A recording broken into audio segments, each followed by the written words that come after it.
Racing isn't easy, but experiencing it is. iRacing puts you in the driver's seat with the industry's leading sim racing game. Drive on laser scan replicas of the greatest racing circuits from around the world. Go head-to-head against other drivers chosen by skill-based matchmaking to ensure competitive racing at every level. Compete across all your favorite series. In officially licensed cars, engineered to deliver the most accurate driving experience possible.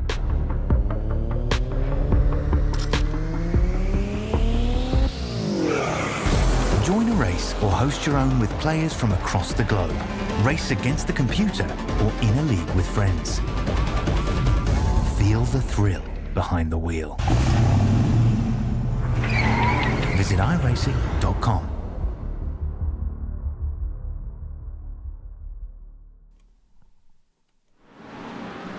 Good evening, everybody. Welcome to SimRacing International and welcome to Season 11 of the GT3 Championship here on the SimRacing International YouTube channel. I am delighted to be back. I am Chaz Draycott, delighted to be back for the broadcasting duties of Season 11. Thank you to James and everybody involved in the championship for bringing me back for this one. I will, for the rest of the season, be joined by my good mate Dara Thacker, but I am delighted, beyond delighted, to tell you that tonight we have a very, very special guest. You all know Joe Glass. He's back with me in the commentary box for the opening round of the season. Joe, it's fantastic to be back with you in the box, mate, and I mean, we've given ourselves a season opener. What more could we want?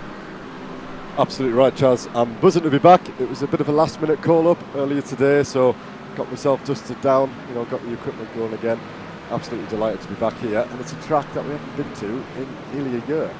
Well, that's it. I mean, I had to buy the circuit literally, a week or so ago when I found out that it was at the start of the calendar. It's a very interesting track. It looks a bit of a weird combination of technical but then easy, doesn't it, from that track map? But this place is all about the elevation. There's a lot of up and down around this circuit, and I think it's quite a picturesque one. What do you think? It is, yeah. I mean, I raced here in the European GT season, which was, like I said, the last time that we were here. And at that point, it was a new track for me. Hadn't done much practice at all. Turned up, had a great time. That opening sector is a little bit tricky. As we said, it's downhill, it's slow speed. There's lots of risk for drivers to maybe try and be a little bit too eager going into that section. And then as it opens up through turns 8 toward the end of the lap, high speed stuff, mostly flat out corners with a little lift. Big risk, but a big opportunity for some guys to stick their nose at the inside, try and get some moves done.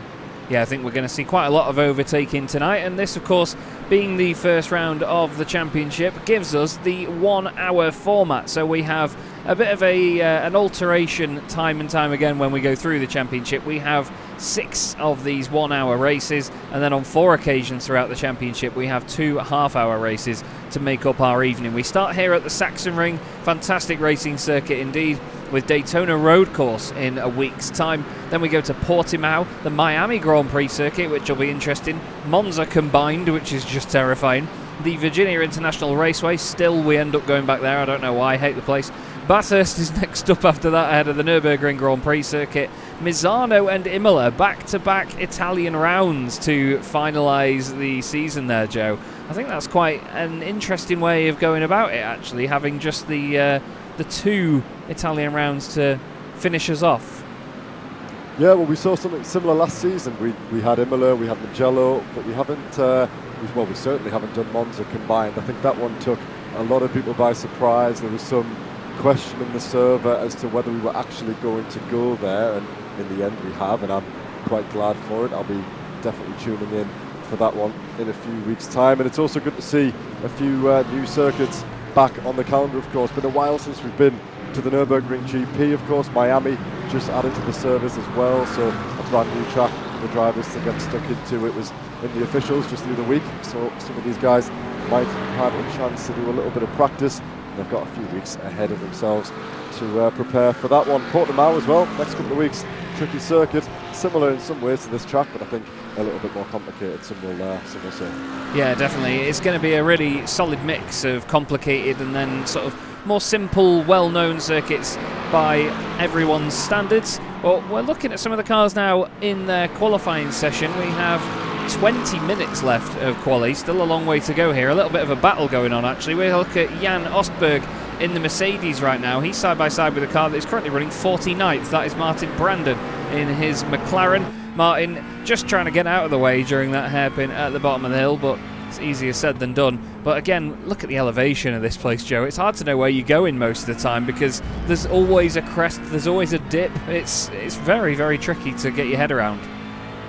It is, and like I said, you don't have that much time to think, especially as we ride on board toward turn one. You'll see just how tricky it is, especially when you have a Mustang making its way out of the pit lane. He just about gets it tucked in nicely there, but does run a little bit wide away from the apex. Tricky to get the car slowed down into the somewhat of a bowl section now through the third and fourth corner. Lots of traffic ahead for the McLaren at the moment. Now back up the hill. He's got the difficult part done, really, but there's drama off there to the right hand side. Got to be careful about several rejoining cars, and now you can take a breather. It's pretty straightforward from here on to the end of the lap. Yeah, it's very, very quick down the hill here, and then you've got the left-hander, a little bit of braking going on. I remember in some old superbikes they were going flat through there, which is just mental on a bike. Then up over the crest of the hill, another two left-handers, and you've got another one left to go yet. There's so many left-handers all the way around the perimeter of the circuit there, through the right, back down the hill. It's like a roller coaster down towards this hairpin. And then this is where we joined Martin almost a lap ago. The car behind him on the circuit there, I believe, is the McLaren of Scott Kostrick in 13th position. It is side by side now as they go up to the penultimate corner. It's all about getting used to the different liveries once again for this season for me in the commentary box. Obviously this is the B split. We have the A split on the channel as well. Our good friend Paul Walsh is broadcasting the A split this season, and we are going to be covering the B split, which is the Premier and EVO classes. It's the Elite and Pro class that Paul will be covering.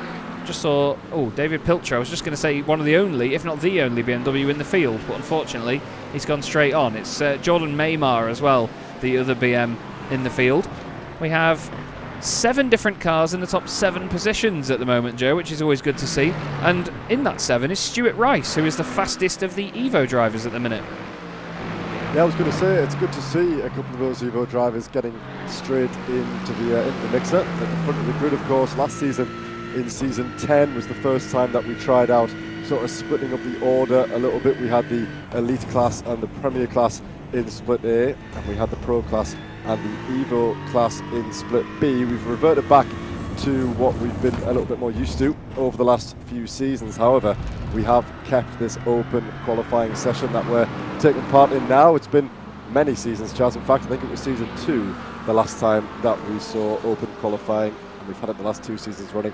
We've decided to keep it. So far, so good. Lots of drivers able to set lap times, and of course, with 45 minutes to do that running, I think we would expect most of our drivers to be able to put in a pretty comprehensive and representative lap time. So far, Stuart Rice outdoing himself here, 0.3 quicker than Jan Naj in that Mercedes, but he's got himself inside the top 7 in the overall grid. Yeah, it's Dean Shrewsbury at the very top at the moment for the Moonshiners Racing Club team. Hussein Saraka-Desler is third, but between them is Jan Osberg in the Mercedes. Great to see a few of the Mercedes actually running again, because I always say, you know, it's a bit of a stalwart GT3 car is the Merc.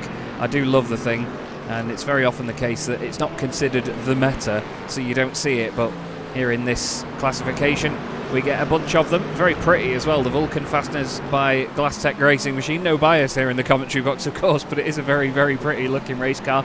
Jan Naj across the line, and he doesn't improve, but he's only 0.3 of a second off. It's nice and close. Top 15 in Premier, covered by just over a second. Top 15 in EVO, covered by a second and a half. And considering that it's not a long lap, it's not really that bad, to be honest. No, there was a lot of deliberation by particularly Jan Osberg and Jan Naj, of course, 2 of the teammates that we've been working with in the build-up to this season. They were picking and choosing between a good few cars. They tried the Porsche, they thought about the Mustang, they even considered the Aston Martin, but in the end they've gone back to the trusty Mercedes, and it looks like it's working very well indeed for the pair of them, of course, one in Premier, one in EVO, and they're both setting themselves on the front row of the grid. 16 minutes left to go though, still plenty of time for that to change. Yeah, definitely. It can change in the blink of an eye. There's a bunch of the Evo drivers still sat in the pit lane. Danny Weir is on track in his Porsche, the Dexterous Motorsport Camar car. Danny has just been racing, or has signed up to compete in my Formula CDM Championship for another season. He said the only terms were that he doesn't get a blue car because he didn't have the best of seasons the first time round to jump in with. He's got one of the many Mustangs in front of him there. I think it is Steve Rubino, the Hobo Racing entry. Lovely colour scheme on that car, really suits the Mustang. Almost the iconic colour scheme that we see. A big shout out has to go out to this man as well, James Bostock. He's been doing a hell of a lot of hard work, not just to organise these leagues, but also to help me remember how not to be an idiot as well behind the scenes. Because when you've taken, I mean, you'll sympathise with this as well, Joe, when you've taken a while away from doing some racing broadcasting on iRacing, just remembering the little nuances and details here and there, it can be nightmare fuel, can't it? It just falls apart in your head. It absolutely can, and I've been obviously keeping an eye on things in the server, and shout out as well to Mr. Paul Walsh, because he has been all over it, getting things prepared, helping us out with graphics and whatnot, and just being an all-round great guy. And so, yes, big shout out to both of them, and credit where it's due to Mr. Bostock, because, I mean, it's not often that we have so many series running at the same time, as often as we do, of course. We have the GTE series running now on a Friday night as well. We have 2 full splits sold out on a Thursday here tonight, split A and split B, and then of course we have the Sunday GT3 Championship as well. So much going on Thursday, Friday and Sunday as Mr. Bostock takes the next trip. Quick look away. Scoops it up nicely though. Yeah. Don't shine the light. Don't shine the light. Don't shine the light on the boss. Rachel Huff currently in 36th position overall, now 37th. But in terms of class position, Rachel is in 12th place in car 44, just ahead of Richard White in the UK SR Norris squad. And then it's another GPX SimSport car of James Bostock. Everybody, by the look of it, has set a lap time, although Dwayne Hoffman, it seems, for Full Tilt in 50th position overall, hasn't set a representative time at the moment. Jan Osberg back out on circuit now. John Treen has moved up into position 3, actually, in his Mustang, the Axis SimSports Z car. I'm sure they want us to say it as Z, but I will never. But he's currently got up into 3rd place in the 133. Big old Mustang, isn't it? I mean, I remember first commentating on the Mustang GT3 and not quite realising how big a car it is, but it's a nimble wagon, isn't it, really?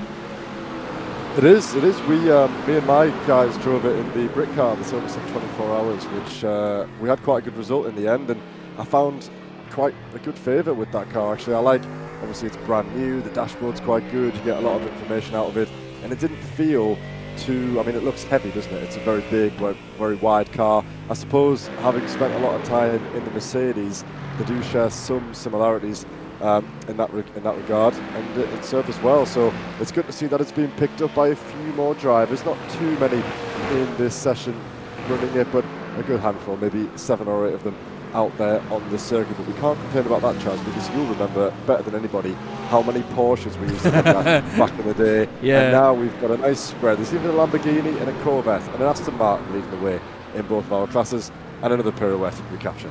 Yeah, it's nice to see the Lamborghini, actually. Nathan Healy was just coming through shot there in this very stealthy full tilt machine.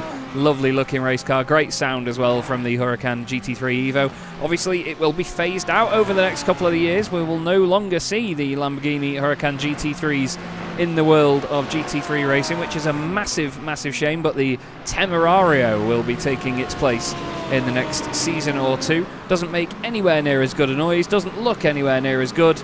So, of course, I hate it because it's new. But the Huracan is a bit of an iconic GT3 car. It's won a lot of championships in British GT, I know that much. And everywhere else in the world, it's been a car that's... Yeah, well, it's one of those cars where it's rapid at certain circuits, but then at others it really struggles. And unfortunately, that's been its sort of...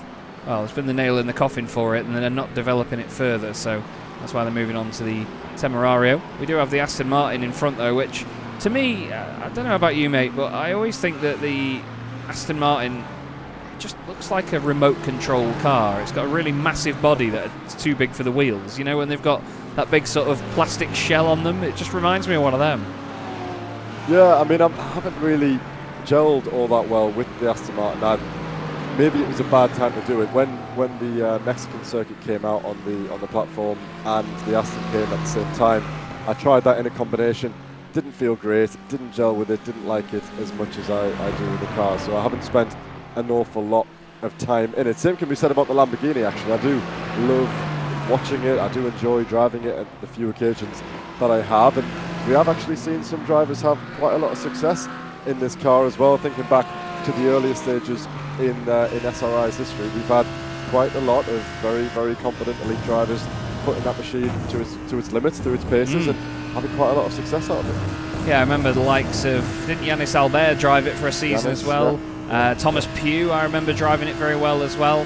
There was a couple of drivers actually near the sharp end of the order that really did a good job with this machine. I mean, just listen to it as well. 5.2 litre V10 that it shares with the Audi R8. I don't see any Audis in the field, which is a big shame. That is another car that's an absolute belter. No, it's a nightmare to drive. It just tries to kill you every single time you go around a corner. So, yeah, it's a shame not to have that. We've got a lot of McLarens in the field, which is good. Jordan Jones here, just coming out in the Dark Wing racing machine. And McLaren, I think Alex Fretwell, it might have been, was the only guy running it for one season, I remember rightly. And he had a bit of a joke about the fact that iRacing had rendered the right-hand side tyres on backwards. So he was saying that's why it had no grip whatsoever. But yeah, apparently, well, in the wet anyway, it had wet tyres. The tread was facing the wrong way. But there's cars seemingly everywhere off the circuit at the moment. They're just sort of coming out of the hedges just to scare everybody on the track. But yeah, we do have a very, very good mix of cars, and it's nice to see that because, like Joe alluded to a couple of seasons ago, it was quite literally the Porsche Cup, wasn't it, with the 992 and its arrival. But you know what, you have to actually try and look to find a Porsche here. There's only 3 in the top 15 in EVO and 2 in the top 15 in the Premier class. Absolutely, yeah, and I think, just going back to your point earlier, a lot of drivers sort of finding issues keeping it on the tarmac, and it's not very well hidden, the amount of gravel that we have around here. No. It's very, very obvious indeed when someone makes a runoff. The only option there is where we're passing on the exit of that corner there. You get a little bit of runoff through these fast sections, but in the slow speed stuff, pretty much any mistake off the circuit will lead to a run through the gravel. And of course, with that new gravel system, pulling it all back across the circuit for everyone to kick up on their way through then. So we approach the final 8 minutes of this qualifying session. Many drivers struggling to set improved sectors. We saw that a little bit last season as well. Chaz, me and Dara were saying how a lot of the track would sort of evolve and ramp up to about the halfway point in the session, and then from that point it would sort of reach its peak. And oh, that was a very, very easy, maybe a lock of the rears there for the Corvette. Spun very easily, but yeah, it seems to be that the track sort of heats its peak about half an hour, should I say halfway into the session, and from then, unless you have someone who's either sending a real good Hail Mary lap or setting up one of their first real representative lap times, sadly toward the end of the session we tend not to see too much change. Let's hope that isn't the case though. Let's hope someone can make a last gasp for the front few rows of the grid. But you're right, Chaz, we are seeing so many drivers going off, notably more than usual. I wonder if that's a track. There's another one, another McLaren off there on the left-hand side. Fingers crossed they're getting it all out of the system in the qualifying session. Oh my goodness me. Let's hope we don't see this in the race. Well, it seems like cold tyres are definitely a thing. Lewis Hammond there displaying that for us tenfold. And oh no, now he's kissed the wall as well. But it seems like a lot of them are just trying to get off the circuit just to get out of the way, simply. But then other times, you know, they're not able to. I'm just going to give a quick refresh of deliveries there, because Craig Hewlett, while he is in a privateer entry for this season, he has just got the FAF Porsche livery on, so I'm going to give that a bit of a refresh there. So all the cars may appear grey for a little bit, but at the top it's Dean Sheasby in the Corvette at the moment. Now the Corvette is a car I was quite looking forward to talking about this season as well. It looks like it's made of plastic cheese, and it probably is, and it sounds not like a Corvette because it's mid-engined and it's not got a V8 in it. It's a weird little... Actually, no, it is a V8, isn't it? It's just a very high-revving one. It's a weird little car, the Corvette. But it's one of those cars where it's difficult to drive, but with the right driver in it, you can make it an absolute monster. I've seen it a few times in GT3 leagues. Looks like Dean Sheasby has found the secret ingredient to driving this thing quickly. Yeah, he absolutely has. He's maintained that gap ahead of the Mercedes of Jan Rosberg for quite a long time.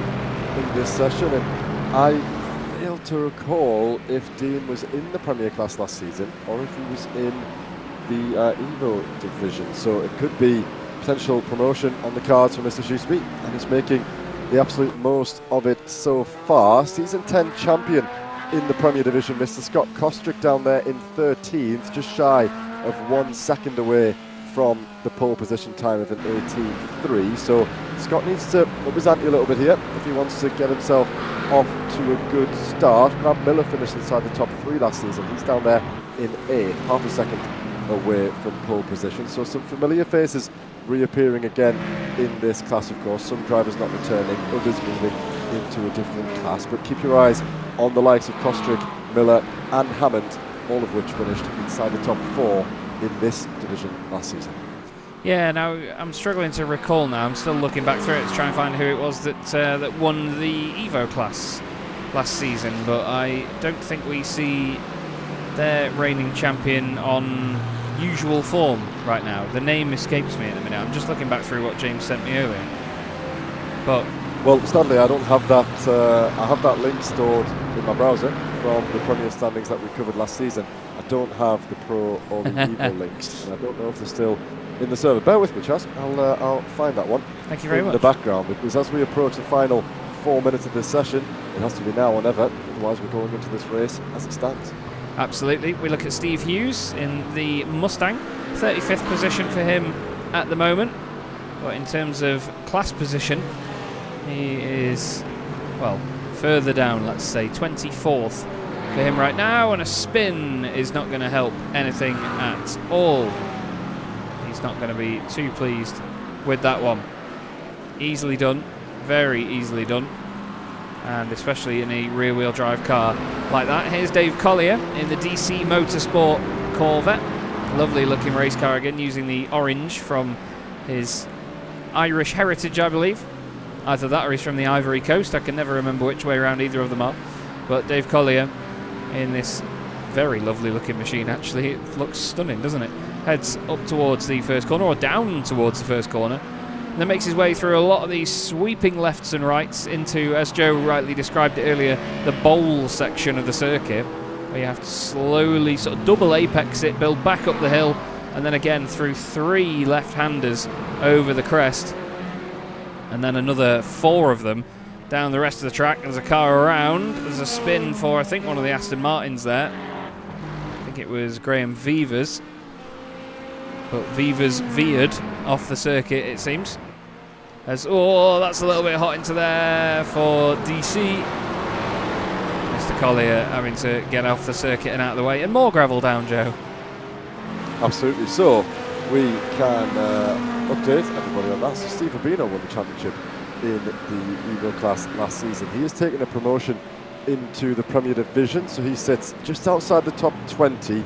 So a challenge for the American driver at the moment to get his Mustang into some sort of competitive position. And of course, Chaz, a bit of an interesting setup this season with the structure of these two classes. We have 19 drivers with us in a 20 driver field in the EVO class, and we have 31 drivers with us in the Premier class out of a 40 driver field. So this season we have 2 40 driver fields and we have 2 20 driver fields. Points slightly different between the two. I'm sure we'll cover that at some point during the rest of this session as the race comes towards its closure within the next hour or so.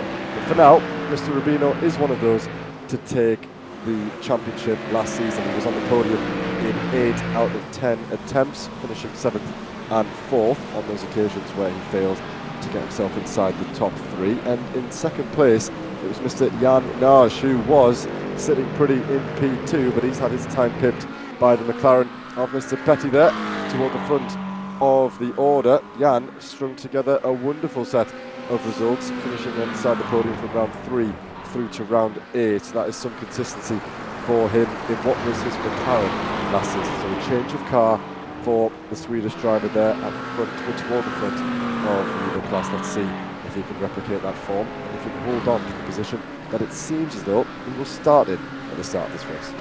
Stuart Rice is putting in a boiling hot performance at the minute in the Blue Sky Esports machine. The Aston Martin not just the highest placed Aston in the field, but the highest placed car in his class as well. I'll show you the overall standings on the left hand side so you get an idea. The green cars in the EVO class, the red cars in the Premier class. You can see that Rice is overall in 9th position right now. The next EVO driver behind is Chris Petty, then Jan Nage, and then Denny Plurger. Jordan Jones in 5th place in the Darkwing racing car after that. But we will, of course, keep our eyes on the class positions throughout the season, because that's the ones that they want to be keeping an eye on themselves when it comes to their nearest competitors. They do have to think about overall positions, though, because at the end of the day, it's very satisfying if you can finish, say, 5 places ahead of your nearest rival, because of, obviously, the bigger picture with the points. It's obviously class dependent, but still, if you can have a bit of a buffer behind you, why not, eh? Absolutely right. No reason why that wouldn't be a good thing for anyone. This Lamborghini's still looking very good. It's that time of the year again, Chaz, where we go on some livery spotting. So we've picked out a couple of them. That's a nice shot as the Aston trails off into the barrier, unintentionally, of course. But yeah, we'll have to have a little flick through some of the drivers, particularly on that formation lap, see if we can find any early shouts for livery of the season. That's a very familiar livery in the background. That must be the MJK SimRacing team. Yes. As the Porsche pulls off to the inside, that is a livery that we have seen on the grid time and time again. I do like it when drivers or teams stick to a livery for a long time. You know, it builds up familiarity. There is the Quatermass livery, of course. We all know that one. No mistake in well, that. But equally, yeah, exactly, especially not in that Mustang. But it's also good to see some teams, you know, changing it up again, season on season, come back with something fresh, and that is not fresh. Less said about that one, the better. That reminds me of the livery that I believe it was Matt Hoyland and Jan Stitchbury ran a few seasons ago, where it was all sticker bombed to death. Oh, weird. I know what that is. I thought that was that livery. Oh, I know what it is. Yeah, that's great. Oh, that's cool. Yeah. I'll take it back. That wins. Don't care what everyone else has done. 99 machine wins. Yeah. It's all good. Game over. Matt Stace, unfortunately, not winning in qualifying at the moment. 45th position, 16th in his class, and yeah, he wants to get that session over and done with as soon as possible. But that will be the end of the session, the first qualifying session of the season. Gives us a long old time to talk rubbish and introduce you all to the championship. Barney waving away with his flag there, and still, for some reason, it doesn't allow me to sit on a static camera like that. Thank you, Sachsenring. But you can see just from the scenic camera that, well, actually, full disclosure, I haven't sent Joe my camera pack here. I'll do that in a minute. But from this angle that you can all see with me on the broadcast here, you can see how much of an arena this circuit is and how close quarters all of it is as well. It's remarkable how it's all in one big bowl, so to speak. And like Joe said, it is a bowl down at that hairpin, but even there you could see just how much of this track is in one tiny, tiny space. It's pretty amazing, to say the least. But we look there at the... Sorry, go on. I am seeing what you're seeing on the broadcast, and yeah, maybe a couple of drivers, if they're not careful, they'll end up in that little go-kart ring in the middle of the circuit. Seen too much of that going on in that qualifying session. Fingers crossed. We'll have a warm-up. Drivers can whack some fuel back in the car, feel how the car's going to, sort of, tempt them into the corners. High fuel, cold tyres, good chance to get the drivers out, and do that practice before the real thing in just over 5 minutes' time. Absolutely. And with this short warm-up session, it means that the drivers themselves can have a break as well. And a lot of them in a qualifying session like that, in a long session, they will just churn and churn away. But it's good that the organisers recognise that that is a long time to be qualifying and trying your very best just to fight the clock. So it gives them that little window just to go and get a drink, go and chill out for a moment, sort out whatever they need to sort out. And yeah, it's always good to see the organisers giving back like that. If you just bear with me one moment, everybody, I will fix that issue with the camera on the start-finish straight, because I realise what the problem is, and it's, well, very frustrating. But it's one of those things with iRacing. You can't always have it your own way. It's easily done, and iRacing like to make life tricky. They certainly don't like to keep it easy for you. Actually, no, it's not what I thought it was, so ignore me. I'm just talking utter nonsense, and we will fade back in. That's well. all right, Chaz. We'll move away from the nonsense, shall we? We'll talk about some of the, maybe not conditions, but some of the rules and regs that these guys have to look out for. So in this 1 hour race, we've gone back. Last season, it was just 10 weeks of single 1 hour racing. This season, we have a little sprinkle in there, 4 sessions for the drivers to contend with back in that 2 30-minute race format. So tonight's 1 hour. Next week at Daytona will be 2 30-minute sprint races. And of course, in this 1 hour session tonight, we've stuck a maximum fuel limit of 70% in each of these cars, which means that every driver will at some point have to come in for that mandatory stop. And we've also given the drivers 2 fast repairs as well, meaning that they can come into the box with any damage on the car. They don't have to sit there while the mechanics try to fix it. The car will just magic itself back into good condition, get themselves back out there, waste as little time as they can. And obviously with 2 opportunities, you'd like to think over the hour's race that should be more than enough for these drivers to give themselves the best result that they can. But it'll be a difficult feeling. We can see there the understeer on James Fraser at the moment as he makes his way through the second sector. These guys will have been so used to feeling the car light, warm tyres, low fuel. Now they've got to contend with it again. Off goes the Mercedes again into turn out 11, I think that is. And big task ahead for these guys to get the feeling back in that car and get ready for the start of the race. Yeah, it's running quite later, which is good because it means that people aren't rushing back into the rig effectively to get themselves set up for the race, because a lot of leagues and series and things, they'll have quali, almost finished pretty much bang on 8 o'clock. And I actually had somebody today turn down a spot in a series because they said, look, I can't be done with qualifying at 8 o'clock. It needs to be later than that for me to be able to get in the rig and get sorted and get going. So yeah, it's good to see again another bit of accommodation by the organisers there to run things a little bit later than we see in other championships and leagues, to make sure that everybody it's in a much more comfortable window. At the end of the day, it's going to take up your evening to do these things. Why not run it about that half hour later, just to make sure that everyone has the time to get in, like I say. Still, we've got some times on the board. I was hoping to see Jordan Maymar. He's currently making his way around the penultimate corner in the Simcast Racing Team BMW. Lovely looking livery on that car. Car 130. I believe they had a Ferrari in a previous season, the Simcast squad. Ferrari 296. And it looked absolutely delightful, but on this BMW it really suits it because it obscures its terrifyingly ugly face. Well, yeah, absolutely. It does look good though, and it's a good, I believe that's sort of, the same livery with a new seasonal adaptation, let's say. Some slight changes, maybe a couple of colours, a couple of new shapes thrown in there, but overall you can still see that it is very much a Simcast livery. As the session comes to a close, eventually the drivers will disappear. Toward the end of that session there, Charles, there was only about 10 drivers out there on the track, considering we have a grid of 50. Most of them have opted for that pre-race break, maybe get some fluid on board before they have to sit and deal with their cars around this place for 1 hour. They'll all hop into the track, of course, and then the safety car will lead us around on a full formation lap before the leaders get us underway for our rolling start. Absolutely, and we will take a look at the grid in just a moment. We're just going to let the drivers form up. We look on board from Andrew Fellows' McLaren here. He's in 47th position on the grid, and he's got a hell of a lot of cars ahead of him, but at the same time he's in a good position to be able to avoid any nonsense and mayhem. This is Michael Rhodes in the Darkwing Racing McLaren as well. Quite a lot of them in the middle of the field. They seem to be in pairs quite often as well. Scott Kostrick, of course, we mentioned him earlier on. He is the reigning champion in his class, and he's starting 17th overall. That's not the title defence you would want. Looks like the Mercedes is a little bit nervous to get the race underway there as it shakes away in its grid spot.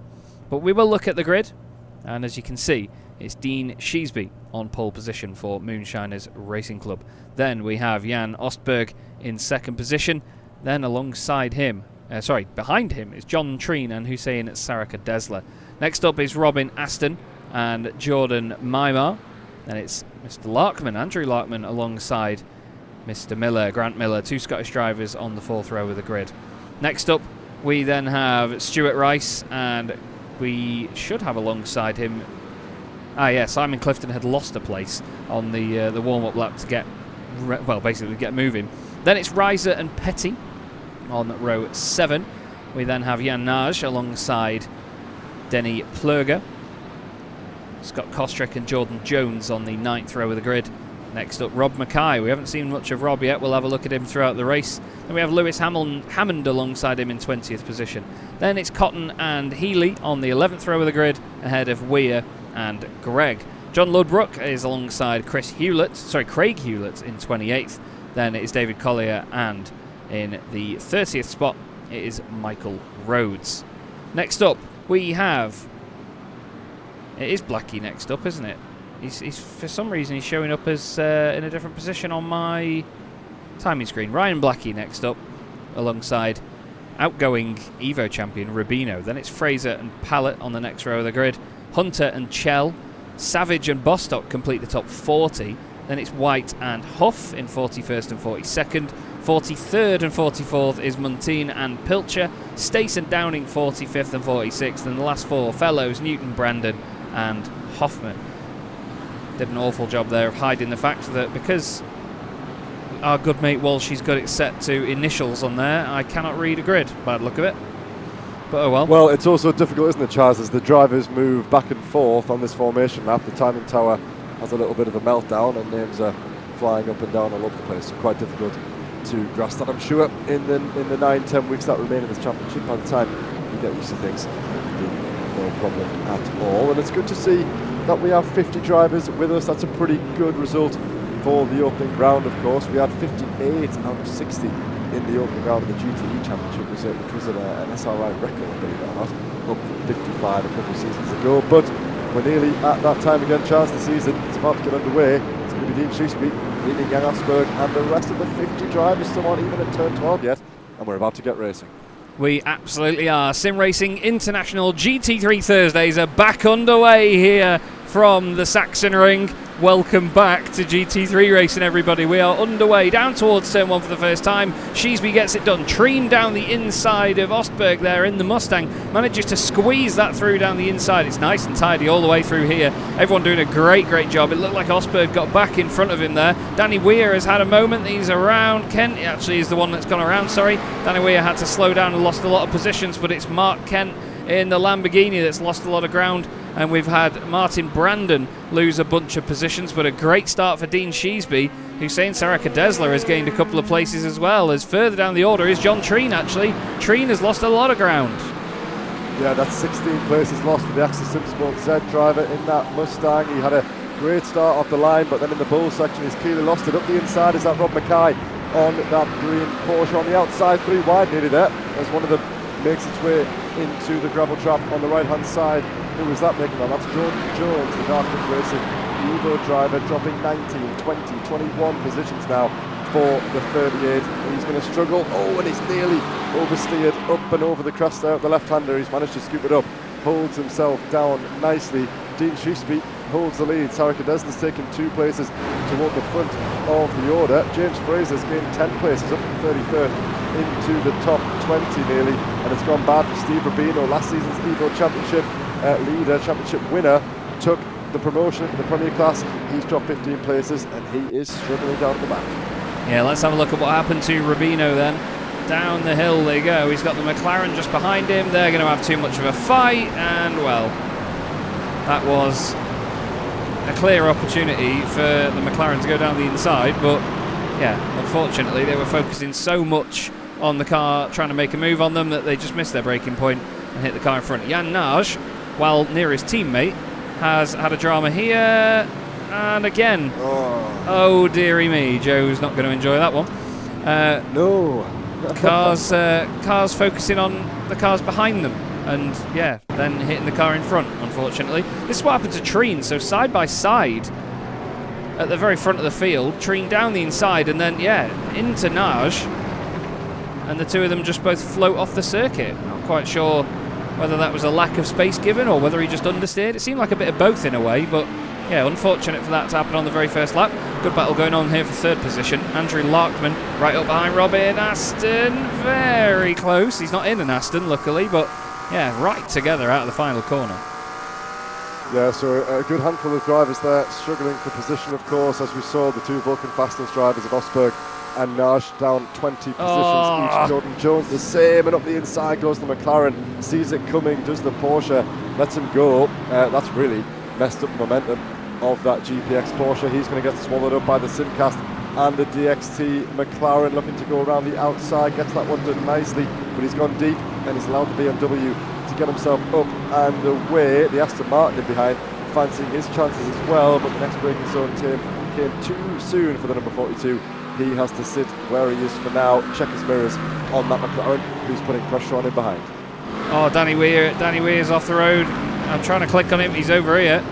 Danny Weir is off the track, and so too was Lewis Hammond. Lewis Hammond is in there somewhere.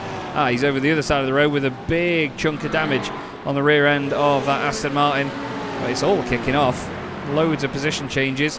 I wouldn't be too surprised, if Robin Aston's Porsche had a bit of damage after that incident earlier, because the McLaren scraped down the inside of it, and all it takes is a little bit of wheel-to-wheel contact to really damage these GT3 cars. They can be quite fragile in that regard. We look here at James Fraser under attack from John Ludbrook. John closing up to the back of his fellow Porsche driver, and nothing doing there this time round. Now we've got Maymar with everybody climbing in behind him. Barry Wenman down the inside, makes the move. Whoa, look at that in the background. Thiago Reiser, well, he rises up the order as, looks to me there like Simon Clifton didn't see the Mercedes down his inside and just continued to turn in. Two of them still getting very friendly as they go through the right-hander. I was scared of the Mercedes getting on the grass then and running wide. He's actually somehow still held the position though, Joe. Yeah, massive lack of grip out there on the left-hand side. Not only does it lack the surface, it's also got gravel kicked up from the returning cars earlier in the race. Dean Sheesby doing well toward the front, a 19.28 for the race leader, fastest lap of the race, and the fastest Sector 1 and Sector 2. Fastest third sector belongs to the Axis Sim Sports driver in P3, Andrew Larkman, in his McLaren, doing very, very well indeed. The biggest gainer out there on the entire field was, I believe, was it David Pilcher I saw before? Yes, he's moved up 16 places for the Simcast racing team. Sadly for him, only 5 in class, so he's gained a few points, not too many overall, but I guess he's picked up a lot of those positions from the suffering Premier drivers. About 8 of them have suffered pretty big damage, pretty big losses of positions there in the Premier class, so the EVO drivers benefiting from that one quite a lot. Not too much to say toward the front. Barry Wenman has got himself up from 10th into the top 5 in the Premier class. Yeah, we've got a battle going on here as well. We've got Ryan Blackie, who we're on board with now, but he's got a car on his right, and then another one. James Fraser's in there, but Dave Collier is also there too in his Corvette on the inside. Really squeezes the guys over to the left-hand side there, making sure that he uses all of that road. Blackie now stays side by side with Fraser. Fraser gets pushed out wide. Here comes Pete Piver, the Brazilian driver in the McLaren, wanting a piece of it. Rob Gregg, one of the only Ferraris, the only Ferrari in the field, trying to hold up some honour here as well. So a great mix of cars in every single battle we look at in these opening moments. We're not even 10 minutes of the way through this race yet, and these guys have to think about strategy a little bit later on. Look at the speed of them down here, Joe. It's such a high-speed section, and then you've really got to commit through this left-hander, haven't you? Oh, I thought the McLaren was going to think about it there. Up the inside of that Porsche ahead, a great run by the 23 here, but he's going to be stumped out of it here because they've got to go up through the left-hander once again. It looks like he's going to be in a pretty fortunate position here. He can just sort of bide his time in behind the McLaren, who's preoccupied with that Porsche up front. Maybe he's noticing now in his mirrors as he comes over to defend from the Ferrari, but that's that dark racing McLaren, pretty feisty, trying to get a move done potentially into the final corner. Thought about it, but moved over to that with China's Racing Club number 23. All's going well at the moment for both of our race leaders. We've got Stuart Rice has nearly a 5-second gap over his EVO class rival in P2, but he's got 5 Premier drivers right in behind him, so it's not as pretty as it's looking for Dean Sheesby. He's got a massive gap, no one around him at the front of the order. He's having a great time out there in his Corvette. Looking good for Rice as well, but he's got to be prepared to either let through or defend against some of these Premier drivers. Yeah, they have to really be careful as well, these leaders, because there is quite the spread in pace between Dean Sheasby and the quote-unquote slower driver on the circuit. Well, they're looking at about 3 seconds a lap different between the fastest car and the slowest. So, again, they need to be careful when they catch up to them that it doesn't catch them out. Well, either party, I suppose. As off the road goes Jordan Maimar. Loses a place to Stuart Rice. He won't really want that position, will Stuart, but he's gained it either way. It's another buffer, I suppose, between him and Chris Petty, who is in the McLaren, holding on to second place in class. Craig Hewlett's having a good race. He's gained 14 places. He still doesn't have a livery on that car for me. It's still just the FAF machine. Victor van Zeist filling Rob Mackay's rear view mirror with yellow with this Porsche at the minute. And, well, it seems like nice, quite calm conditions actually when we go on board with the car, but then when we go outside again it just suddenly gets loud. Apologies if there is a bit of an audio imbalance, everybody. I have been working on that, but I should really double check it with headphones rather than just speakers, but it is what it is. But still, good racing so far, plenty of action, plenty for us to talk about here, Joe, and that's not going to be the end of it, is it? We've got Reiser, Maimar, Vivers, Miller and Clifton all together here. What's interesting is every single driver, bar 2 in this 50-car grid, 50-car race, have all changed positions at least once. What I noticed before was that David Pilcher had gained 16 places. He's ironically now one of the drivers who is back in his original grid slot position. And aside from him, it is the race leader Dean Sheasby who holds position. So everybody else having a little change around here. As we jump back and see what happens to the Simcast BMW. Am I seeing this, Charles? It's a little bit buggy on my side. I'm not sure. He's had a just gotten on the power out of the final corner, and it's unfortunately just rotated, and he's gone into the pit wall.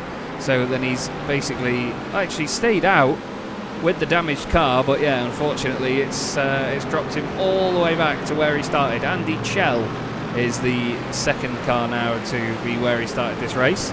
Number of battles going on here. Josh Downing, Steve Hughes, Rachel Huff as well. The McLaren out of shape there. That's Andre Muntean. And he just lost the back end, and Joshua Downing is the one that loses out as a result. Steve Hughes gets a run on the left-hand side in his orange Mustang. Can he go around the outside? Watch that Mercedes. Ooh. Wow. Matt Stace late on the brakes there, and good awareness from Joshua Downing to dive out of the way of that. Now we've got Rachel Huff and Mark Kent side by side. It's never ending. Oh, well, Kent says thank you very much. Have some of that down the inside. I don't think Rachel knew he was fully alongside there. It's just constant battles. 2 McLarens going at it now. Shane Cotton and Ryan Blackie. Absolutely, then up and through turn 8, going toward the Coca-Cola curve now. 2 McLarens, barely a car's width, car's length separating them as they go back down the hill now, over the crest, flat out through this right-hander at turn 11. Got to prepare themselves now for some tricky braking zones through 12 and 13. Thinks about filling the mirrors, but doesn't commit too much. Slight defence there on the outside, but a good exit. Everything considered on that entry. It's been a great way to take that place. It's got the inside line going into the final corner. The number 20 of Shane Cotton will look to hang it around the outside. That's going to compromise his exit, as I believe that's the GPX Porsche up ahead of John Ludbrook. Yes, it is. Who's now going to be in pole position here to put a bit of pressure on. Around the outside goes that McLaren. Oh, look at that, Dave Collier gaining massively on that Porsche under braking. 2 by 2, they go in toward the pole section, nearly making contact, did the Irishman on the Englishman ahead. And this pack of 4 here is not going to break for some time now. Hopefully no one sees, hopefully no one ends up facing the wrong way, but Collier still doing battle. John Ludbrook swapping places with him inside and out, but it looks as though everyone has held station through the first couple of corners. Yeah, I'm not quite sure why Dave Collier wanted to go for that down the inside there. It seems like he's a little bit unsure on the turn-in of the car as well around the left-hander. It didn't want to behave itself by the look of it. But he didn't need to put his nose down the inside there. I think he could have let those guys continue battling in front.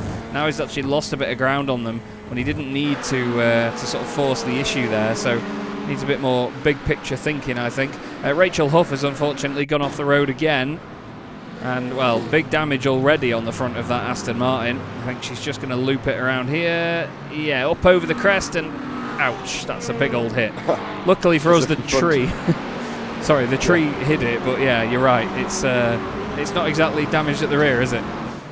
No, I was going to say, as if the front hadn't suffered enough damage. She made it even worse for the poor Aston there. Straight, slap bang into the barrier, no grace, just head on, and that will be her back into the pit lane. So a couple of battles. Jan Osberg gets himself up and past Gareth Newton in the EVO class, so no points gained there for the Swedish driver, but it's another position for him. Rachel and Dwayne have swapped positions down the back of the order. Things beginning to settle a little bit toward the front of the pack. Sarah Cadesla, of course, having to defend from Larkman. Sheesby extending that gap now, 6.5 seconds. It was just under 5 a few minutes ago when we met him last. And can you believe it, Charles, after all this drama, we're only 15 minutes into this race, 3/4 of it left to go, and we've still got pit stops to deal with.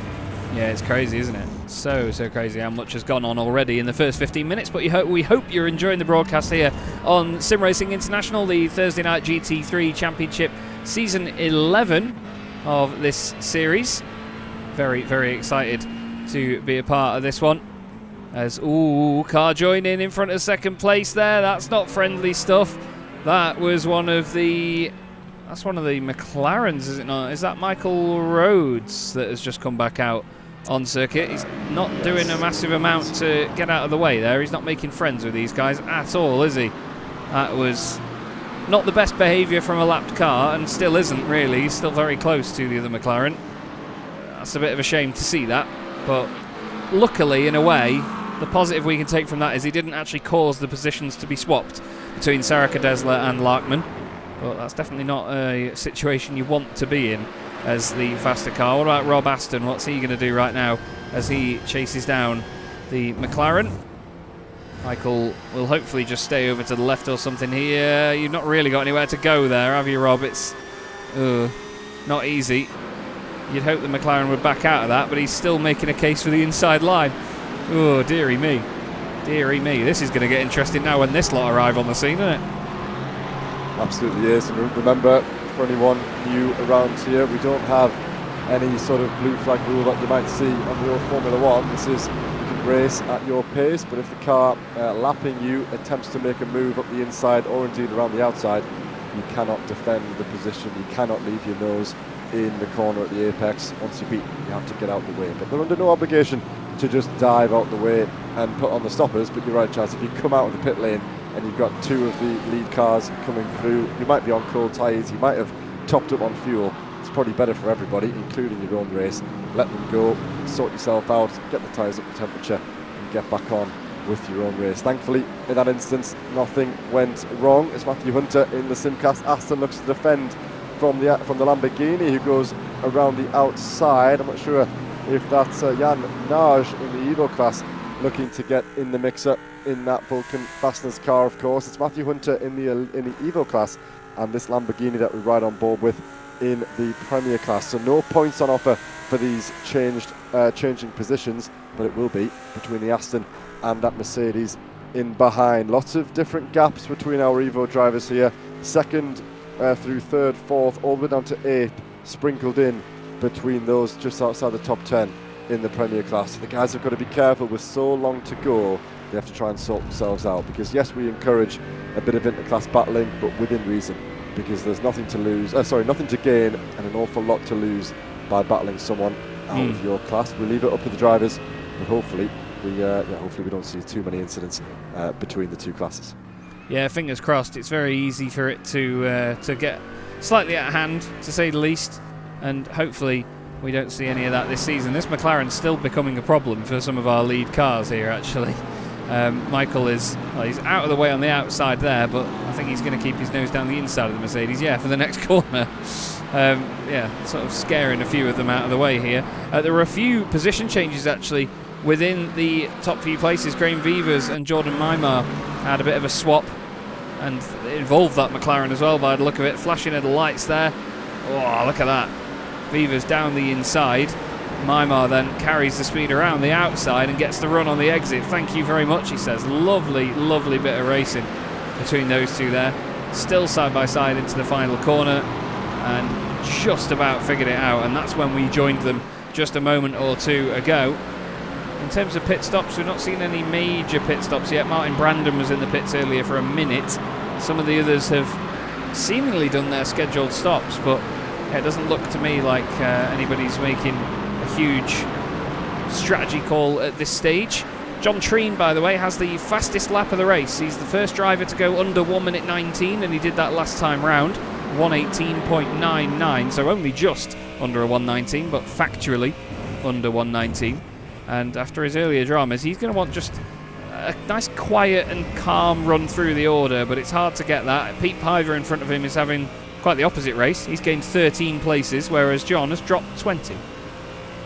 Absolutely, we see. I thought that was a car coming out the pit lane. It wasn't. It was the Porsche absolutely maximising every inch of circuit there to try and open up that corner. I was going to say just a moment ago about Graham Beavers doing his battle with Grant Miller. Those two were very familiar with each other last season. Graham's got himself out of the BMW into that new machine of the Mercedes. Managed to get himself a race victory. Did Mr. Beavers last time? Last time out in last season's championship. So let's see what he can pull out the hat this season, but to be inside the top 7 is just about where he would want to be. Phoenix Racing blue driver there. He's got a nice cluster of cars ahead of him. One of them is the race leader in the Aston Martin. We'll see him just ahead there, apexing into the final corner. That is the EVO class leader, so he's got the 130 in his class, and then the car ahead of the Aston Martin is more points for the Phoenix Racing blue driver to try and pick up. And we're approaching that time in the next 10 or 15 minutes where the fuel tanks will begin to empty and drivers will be forced into the pit lane, but nobody inside the top 38 on the field as it stands has gone in to serve that pit stop. Of course, you want to make the car last out there as long as you can, let it run to low fuel so that you have to fill up less when you go into your pit box. That's of course the optimum way to run this race, but I think it's safe to say, Charles, that not many of them out there, apart from maybe Dean Shrewsbury, are running too much of an optimum race. Lots of off tracks, lots of mundane spins, lots of little niggly issues with other drivers coming around them, of course, and the blue flags already getting in the way. And there's one, Sarika Desler, no, in P2, I was going to say he might have been another one who was having an okay race right at the sharp end of the stick, and he's towed back to the pit lane. That'll be his race over. Let's see what happened to him. I think he's just going to overdone it through here, clips the gravel, and around he goes big time into the wall. That's a massive, massive hit. That is a colossal accident for Hussein Sarika Desler. We'll go back on board with him, just so you can see how quickly this all happened as well. Into the left-hander, big commitment through there. He lets it run nice and smooth, just touches the gravel and it's away.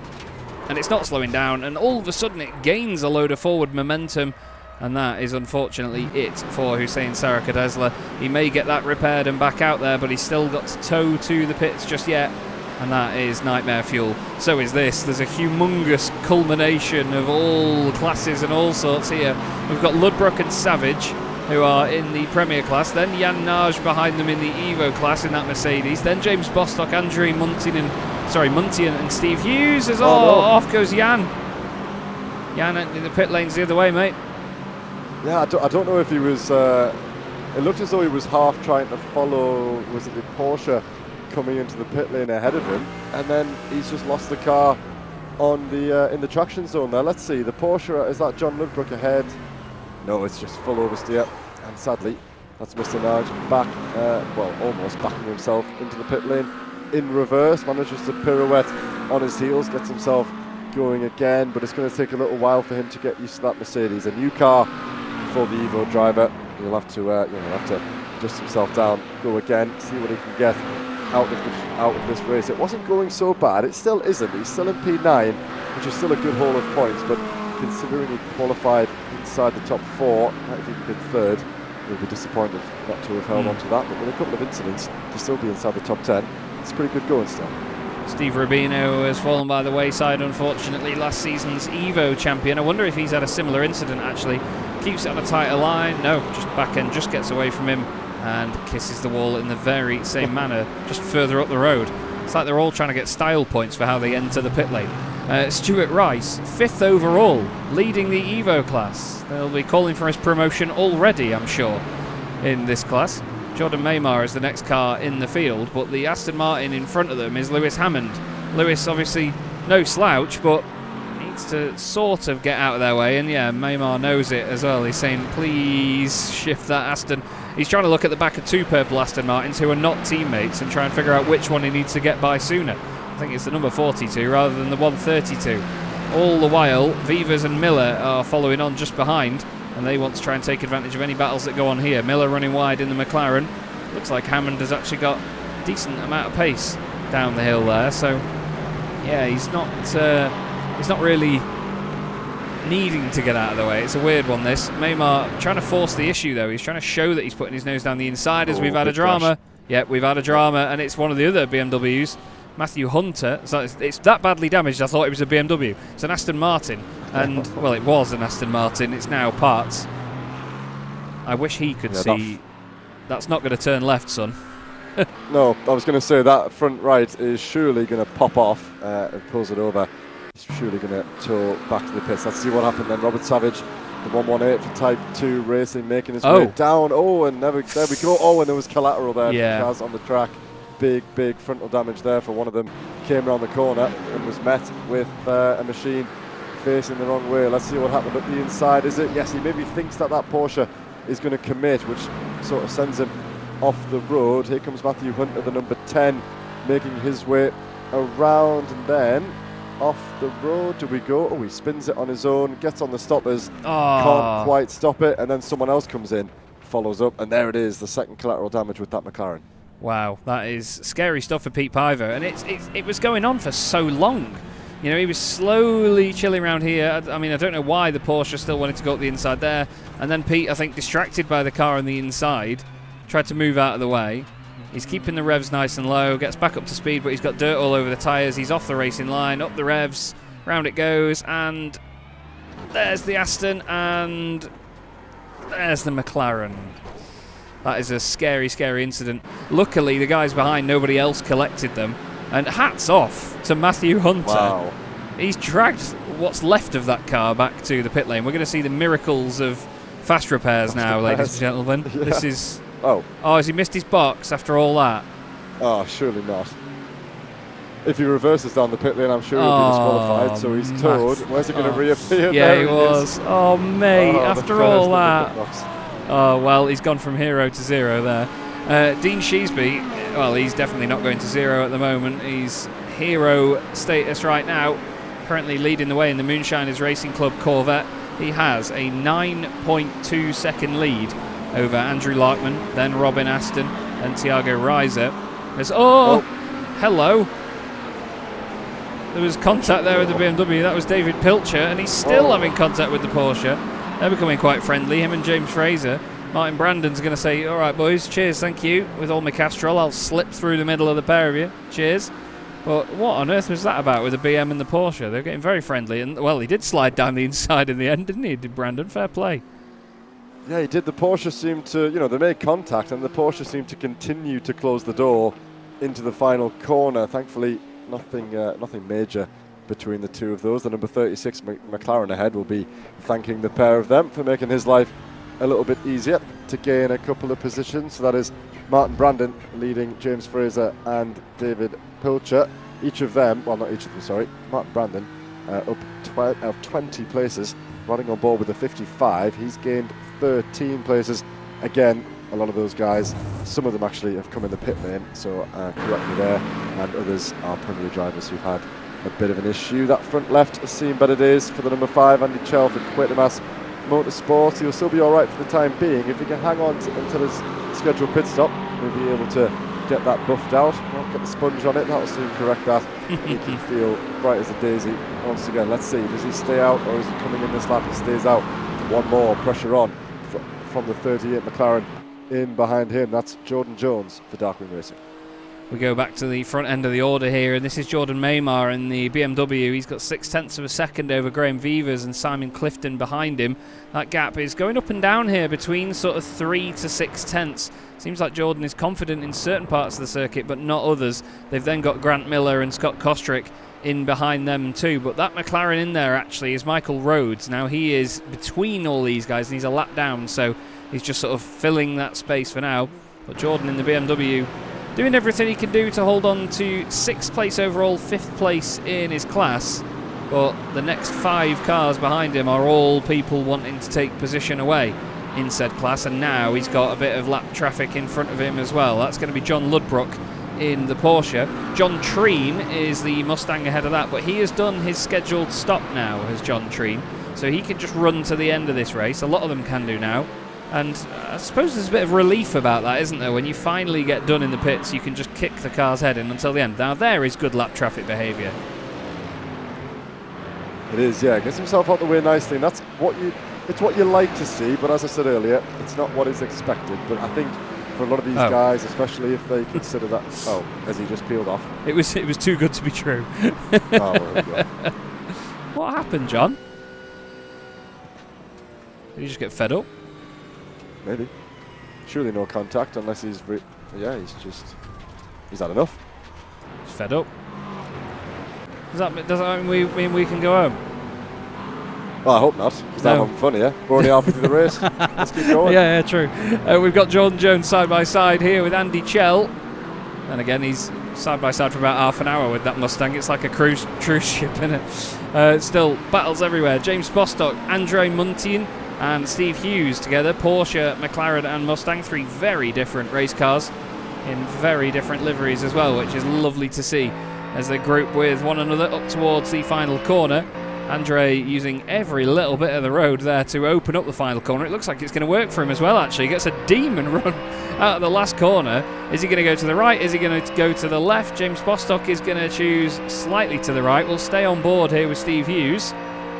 And, Muntean can't make it work into turn 1 there. Not committed enough on the brakes. And Steve Hughes now closes back in on these pair. But again, every single time we go back on board with a car, I cannot believe how narrow this circuit is. I think the first memory I have of the Sachsenring was on a really old motorbike racing game on PlayStation 1 called Moto Racer World Tour. And it was the old Sachsenring layout. It was an awful racing game looking back, but yeah, that was the first time I ever remember seeing the place, and it's very different to how it is now. Muntean nearly got ahead of James Bostock. But look, he's using the wider line on the way in to open up the corner so many more times than Bostock. He's just sticking with him. Yeah, he's doing very well to stay where he is, of course. This trio fighting for position, probably the closest trio on the field in the same class. So big drama here between Bostock, Muntean and Steve Hughes and that Mustang in behind for UKSR Norris there.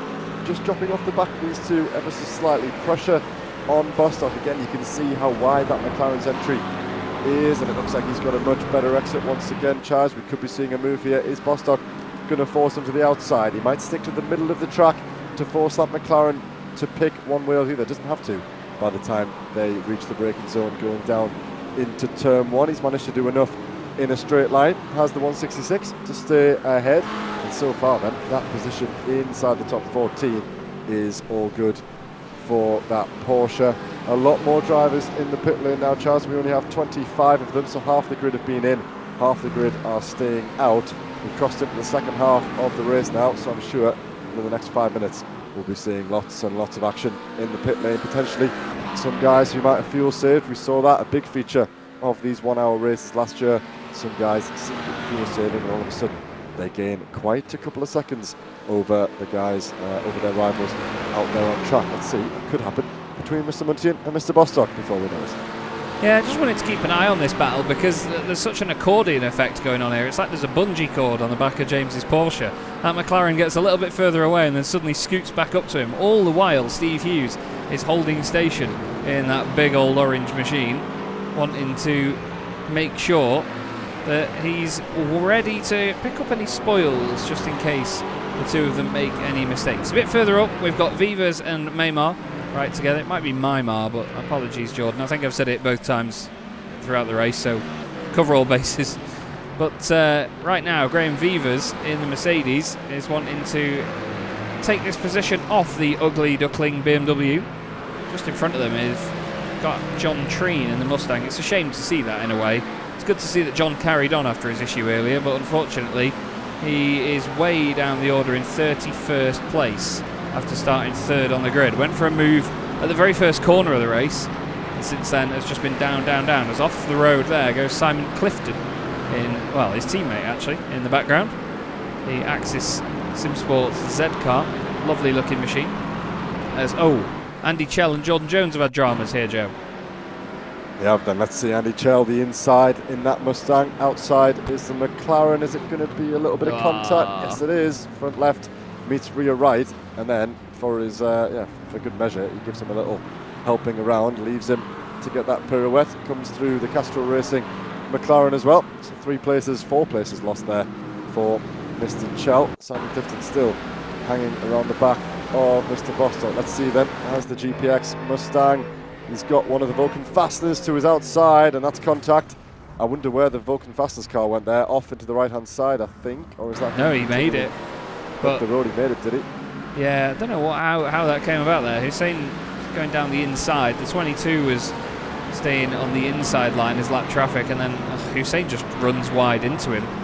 He was just very committed to the hairpin. I think maybe frustrated after his earlier moment, and yeah, that has shot the fox, unfortunately for him. Vivas and Maymar right together. Maymar's missed his braking zone, has he? No, wow.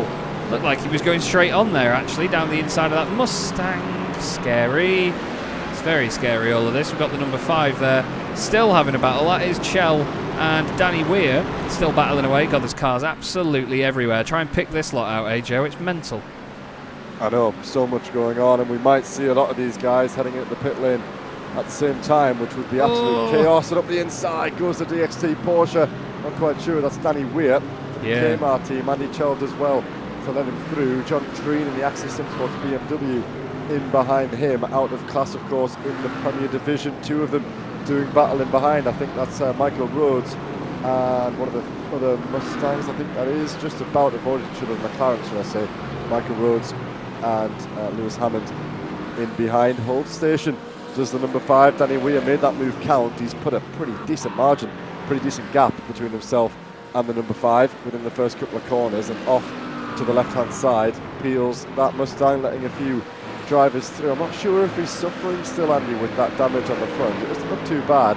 He's had it for quite a number of laps now. You'd think if it was impacting him a lot, that he might just come in the pit lane, get that one fixed up. I guess if he's really close to his fuel target, then he might just want to hang out, but he's lost a handful of places already this lap. Here come 2 more, stranded on the inside. Around the outside goes the number 6, deep goes the 153. It's going to be 4 wide in a minute here, Chaz. Yes, kicking off. Everybody is attacking everybody. John Treen finds himself down the inside of his teammate there, actually. The 153 of Simon Clifton. Now over the brow of the hill they go. 25 minutes left still in this race, so it is certainly far from over, but Dean Sheasby has a great start to his campaign underway. Just needs to keep it clean to the end. It's weird, every time we look at other cars there seems to be cars everywhere on track, but whenever we look at Dean he just seems to be all on his own. Like, there's not even any traffic near him. It's just nuts. He's having a great time. Can't blame the guy, you know. 15 seconds nearly in the lead, having a good time in that Corvette. I think it's a new car for Mr. Sheasby. I might be wrong about that, but it looks striking nonetheless. That sort of good metal grey with the little yellowy gold tinge on the fins there on the outside. So yeah, good to see a nice looking car for a team that's been around in this series for quite some time, doing pretty well. And with that gap that she's been able to build up, I'm sure he's been going quite easy on the fuel. So there's a chance that we see Sheasby entering the pit lane a little bit later on, maybe a lap or so after everybody else, which will only add to his victory. And same can be said for Mr. Rice at the front of the EVO order, although he's had to deal with a lot of drama with the other Premier class drivers around him. He's managed to put a huge margin in between him and Mr. Danny Plurger. There was a change of position there, Chaz, between Vivas and Maymar. Looks like it might be kicking off a little bit going down into turn 1. A couple of those drivers, Clifton and Kostrick, in the pit lane around the outside. Looks at McLaren, but he got a little wobble on. That's Grant Miller, not going to be able to capitalise on that contact. The 185 went straight into the side of the 130. They've held position for the moment, but that's going to have shaken them up a little bit. Yeah, I'm not quite sure what happened there. They both sort of magnetised towards each other a little bit as they got into the braking zone. It's easily done though in these cars. They do move around a little bit on the brakes, but you can see that Viva's not too happy about that, and he's really trying to close in on the back of that BMW just to prove the point. They head down the hill now and running a little bit wide, just to say the least, is Vivas, but he's using all of the road. Victor Van Zijst, by the way, a bit under the radar, but he's having a really good race. He's only 5 seconds behind these guys in that bright yellow Porsche, but he's gained 14 positions. He is by far the biggest mover inside the top 10, and he's doing a sterling job to start his campaign off. Not the best qualifying from Victor. We've seen him at the sharp end of both classes in the past, actually, but right now he is certainly climbing the order well amongst all of the chaos that is going on. It's Sheesby, Larkman and Aston, the top 3 in Premier. Stuart Rice, the class leader in EVO, makes his way into the pit lane in the Aston Martin. Gives it a bit of a weave to the left. Hopefully he hasn't missed his box, because some of them are very early when you get in there on the left. And he pulls up into his box. Doesn't look like it's going up on the jacks for tyres or anything. I'm not surprised. They will last an hour, the tyres on these cars. In real world, GT3 cars usually get double stinted. But then again, they might be kicking the car's head in throughout a race like this. So you never know, do you, if someone's going to shred them to pieces. I think it was Clifton there in the background, got a move done. I'm not sure if that was on a blue flag driver, potentially Craig Hewlett just in behind these drivers, but it was a nice little move up the inside as Andre Muntian challenges Bostock ahead. Let's see, yeah, that's the exit there, Charles. The orange Mustang got himself ahead of the Castrol, and then up the inside goes the Porsche. Castrol looks around the outside, and Hewlett gets himself up and through nicely there. Job done. Yeah, nice little bit of opportunism there. He noticed that Brandon was sort of off his lines, off his marks slightly due to the manoeuvre that had already gone on. He thought now is the perfect time to take advantage of this and jump on through. Intercepting the lead in the EVO class now is Denny Plurger in the very bright MJK SimRacing Porsche, teammate of course to Victor Van Zijst, and the green counterpart currently leads the way in the green coloured class. It's Shane Cotton next up in the Phoenix Racing Blue McLaren. Nathan Healy is the next car on track, but he is in the Premier class, and it's Dave Collier in the Corvette, the DC Motorsport car. We have had an off for Steve Hughes, or actually no, slowdown penalty for Steve Hughes. That's what the yellow flag signifies. Danny Weir has unfortunately had a black flag and been through the pit lane as a result. So he has had a drive-through penalty to serve, which is a big shame. But yeah, pretty stable part of the race now. We've still got a lot of moves and things going on. I mean, we've got this battle between Andre Muntean and James Bostock. They're going to be fed up of each other by the end of the night. But yeah, it's calmed down a little bit now that the pit stops have come into play, hasn't it? Absolutely has. And let's not forget a slight change to the incident points this season. 18 allowed for a drive-through penalty, 26 for a race disqualification. So once you reach that drive-through, you really do have to be careful. So Danny Weir is walking on thin ice, as it were, in his Porsche at the moment. So he's picked up at least 18, may well be on a couple more by the time he gets himself around and into the pit lane. Of course, you have 3 laps to serve a drive-through penalty once it is picked up, so you don't have to go in immediately. You can try and be a little bit strategic, but of course you can't enter your pit box when you serve that penalty. You've got to drive straight through, straight back out the other side. If you're in and around your pit window, I'm afraid it's a bit tough. You've got to go around and come in again to get a little bit of fuel. I'll tell you what, Chaz, there'll be no fuel saving going on for either of these cars. They've been going absolutely full pelt in defence and attack of one another over the last 4 or 5 laps. Let's hope that they manage to keep it clean, but something's got to give. We keep seeing that differing line there. James a little bit cautious about putting his Porsche on that curb. It can unsettle the car on the entry if you don't come off the curb in good time. Obviously it's not really helping that McLaren in behind an awful lot. You'd like to think if he's carrying a bit more speed, minimum speed from a wider entry, that might help him with the run down into turn 1, but we've seen him do that time and time again over the last few laps, and so far he hasn't been able to get himself past that Porsche. Yeah, he's sort of showing all of the right intentions to get through past this machine, but he's not been able to actually pass on by just yet. We've got a bit of a change again in this sector. Jordan Maimar losing time through that hairpin to Vivers and Miller. It seems like that's just not his best part of the circuit there. It's like Vivers and Miller are just able to catch up that little bit. So anything that Jordan does elsewhere on the lap, it just gets undone, completely undone by the Mercedes and the McLaren that come on behind. As Miller, we saw him do that a lap or two ago. He goes really deep into turn 1, but it helps him straighten up the exit of turn 2 here, or down into turn 2 I should say, into this hairpin. And Grant is just able to carry that much more speed. You can see there, though, it's not exactly a perfectly round hairpin, is it? That bowl section, as you described it, Joe. There's a bit of a second apex to it where it sticks out a little bit more, and the drivers have got to be careful because these GT3 cars, they will get upset by a curve like that and spin around.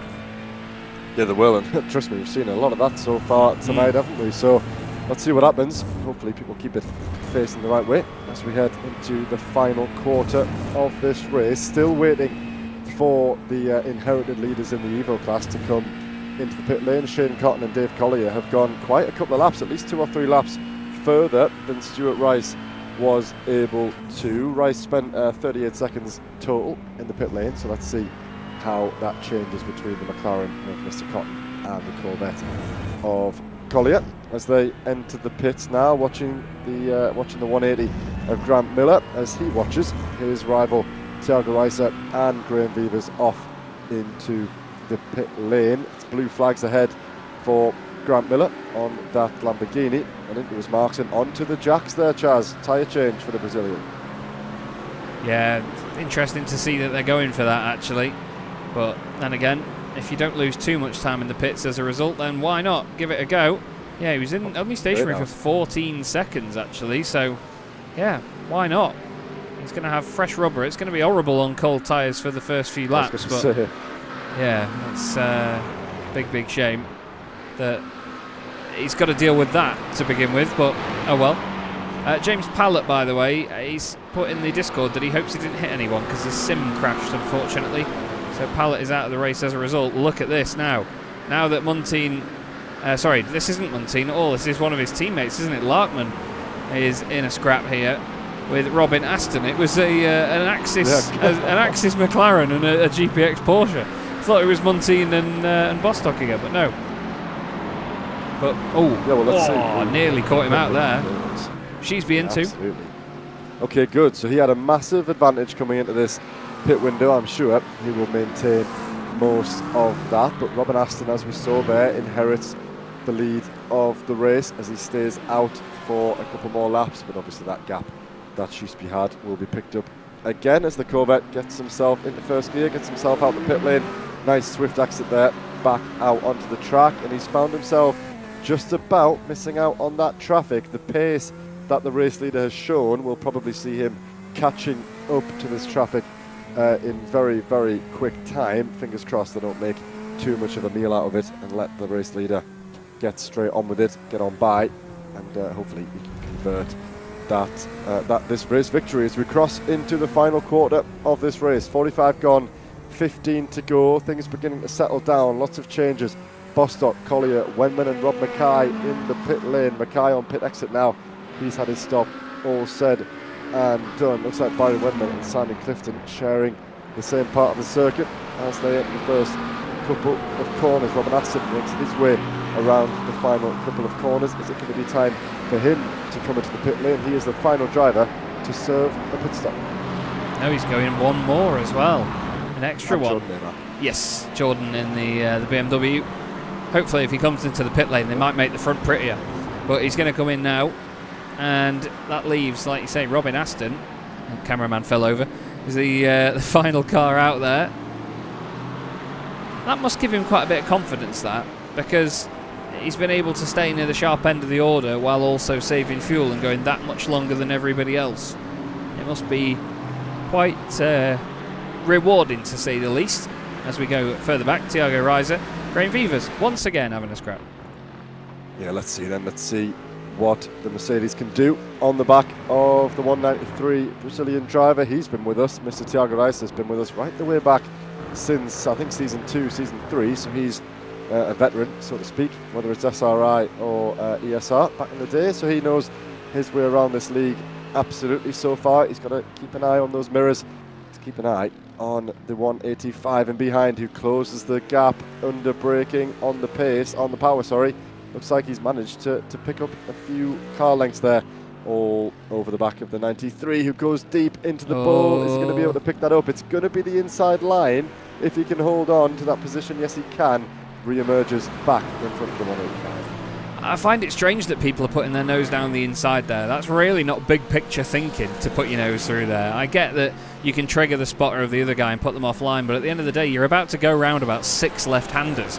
So why put yourself and sort of lock yourself out on that outside line there? I've not understood that every time someone's done that this race. Rob Aston into the pits. Sheesby goes through and retakes the race lead. He's a long way ahead of Andrew Larkman, who is just coming through the final corner now. And the McLaren, these two should be quite close together actually. Larkman just now coming up over the crest, and Robin Aston, well, he's already out of the pit lane further down the road, and it looks like, yeah, the added pace for Larkman isn't going to count for much. Close. It's a bit of traffic though in the mix here. The cars in front are Jordan Jones in the Darkwing McLaren and Danny Weir in the Porsche. Look at Rob Aston and see how he's getting on with getting through. He's gotten past Jordan Jones, and he's not really been held up by him, so he's going to be happy with that.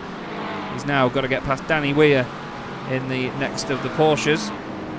But it's certainly been interesting to see how traffic's been navigated in this race, because there's just cars everywhere. I've got a battle going on here now, Joe. As Clifton, oh, hello. Oh, Wenman's got a penalty as well. He's got a black flag, so he's not got any reason to fight these guys. And now there's contact there with... Oh, that Porsche's not even in this fight either. That Porsche, I believe, is almost a lap down. That's Craig Hewlett. It is the 48, I believe, as they head around the exit the first sector. And now down toward the fast stuff, up and over the crest, the double left-hander coming up next. I was going to say, Robin Aston did very well there to get onto lap 36 of this race before he came into the pit lane. Managed to beat out Dean Cheesby by 2 laps overall on fuel. So you're right, Chaz.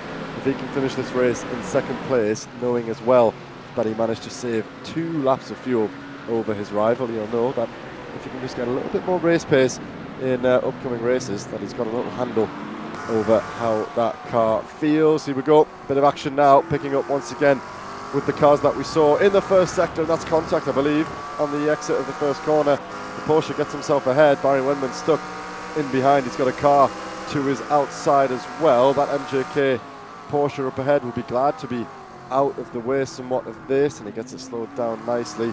Let's see what happens again. About to go into the bowl. There was contact going into the right-hander on the last lap.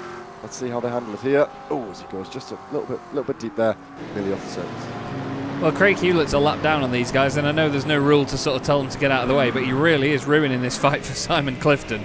Clifton will be fuming with him in that Porsche right now, and he's got to almost take evasive action to stay out of the way of it. This is, I mean, yeah, I agree that there isn't a rule for them to dive out of the way, but to me, that's just common sense at this point. You may have the confidence to think, yeah, I'm quicker than these guys, you know, I can fight with them even though I'm a lap down, but I don't think he should be doing at this stage. He's now really spread this battle out by, one, holding up the McLaren and then holding up the Mustang, who, well, Simon's held himself up a bit there by running deep. He's then got Denny Plurger next behind him, but right behind him on the circuit is Rachel Huff in the 44 Aston. But yeah, I don't think that's... Oh, maybe damage to the Mustang, because it's not turning left very well, Simon Clifton's car. But not the best behaviour there, I don't think, by Craig Hewlett in the... Ooh, that was late. That was so late by Barry Wenman. Barry Wenman? What? What are you doing, Wenman? Let's see then. Into the final corner he goes. Is it a late decision? Let's see. How much? He's already been in the pits. Is he going to run out of fuel? Maybe is he under fuel? Does he just realise? Has he dived in? I mean, is he scared of Craig Hewlett? Could be. I mean, there's still 9 minutes to go here as he appears at the exit of the pit lane there. Perfectly timed. Gets himself into some nice clean air, more or less, with that Lamborghini ahead. And we've got the 9 Pegasus Panthera Brazilian driver still trying to stick it ahead of that Mercedes of Graham Beavers in his favoured P7, of course. That's about where he finished in the championship last season, Mr. Beavers, so he knows that position all too well. He won't want to stay there though. He'll want to get himself ahead and past that Porsche. Lovely livery, I must say, Chaz. That could be my favourite so far tonight, actually. Yeah, I agree. I don't like the blue. I don't think the blue matches it. I know it's got the AWS stuff on it, and that looks pretty cool, but yeah, I really do like that. It's a very warm pink colour. Better than the pink on that BWT bridge that he's just gone under. But yeah, very good looking race car, that one. Love the design on the side of it. But look, again, we're going to see a bit more of this now. Vivas has done this a few times where he'll know that Tiago's going to go deep into some of these corners, and he'll still put his nose down the inside. Like, he takes a very different line to Tiago, although actually that time they were similar, so I'll shut up. But no, there's been a few occasions where Tiago's gone deep and he's still put his nose down the inside, but it's not going to give you any long-term benefit. I'm not quite sure why. Here's Jenson Button, Chris Petty round the outside of Denny Plurger in the bright green Porsche. Denny currently running in second place, but Stuart Rice, well, he has... I've not got a pun for it. He's just, he's just done a great job, hasn't he, at the end of the day. Like I said before, boiling up performance from Stuart Rice. Blue Sky Esports. It's blue skies to begin the season for him by the look of it.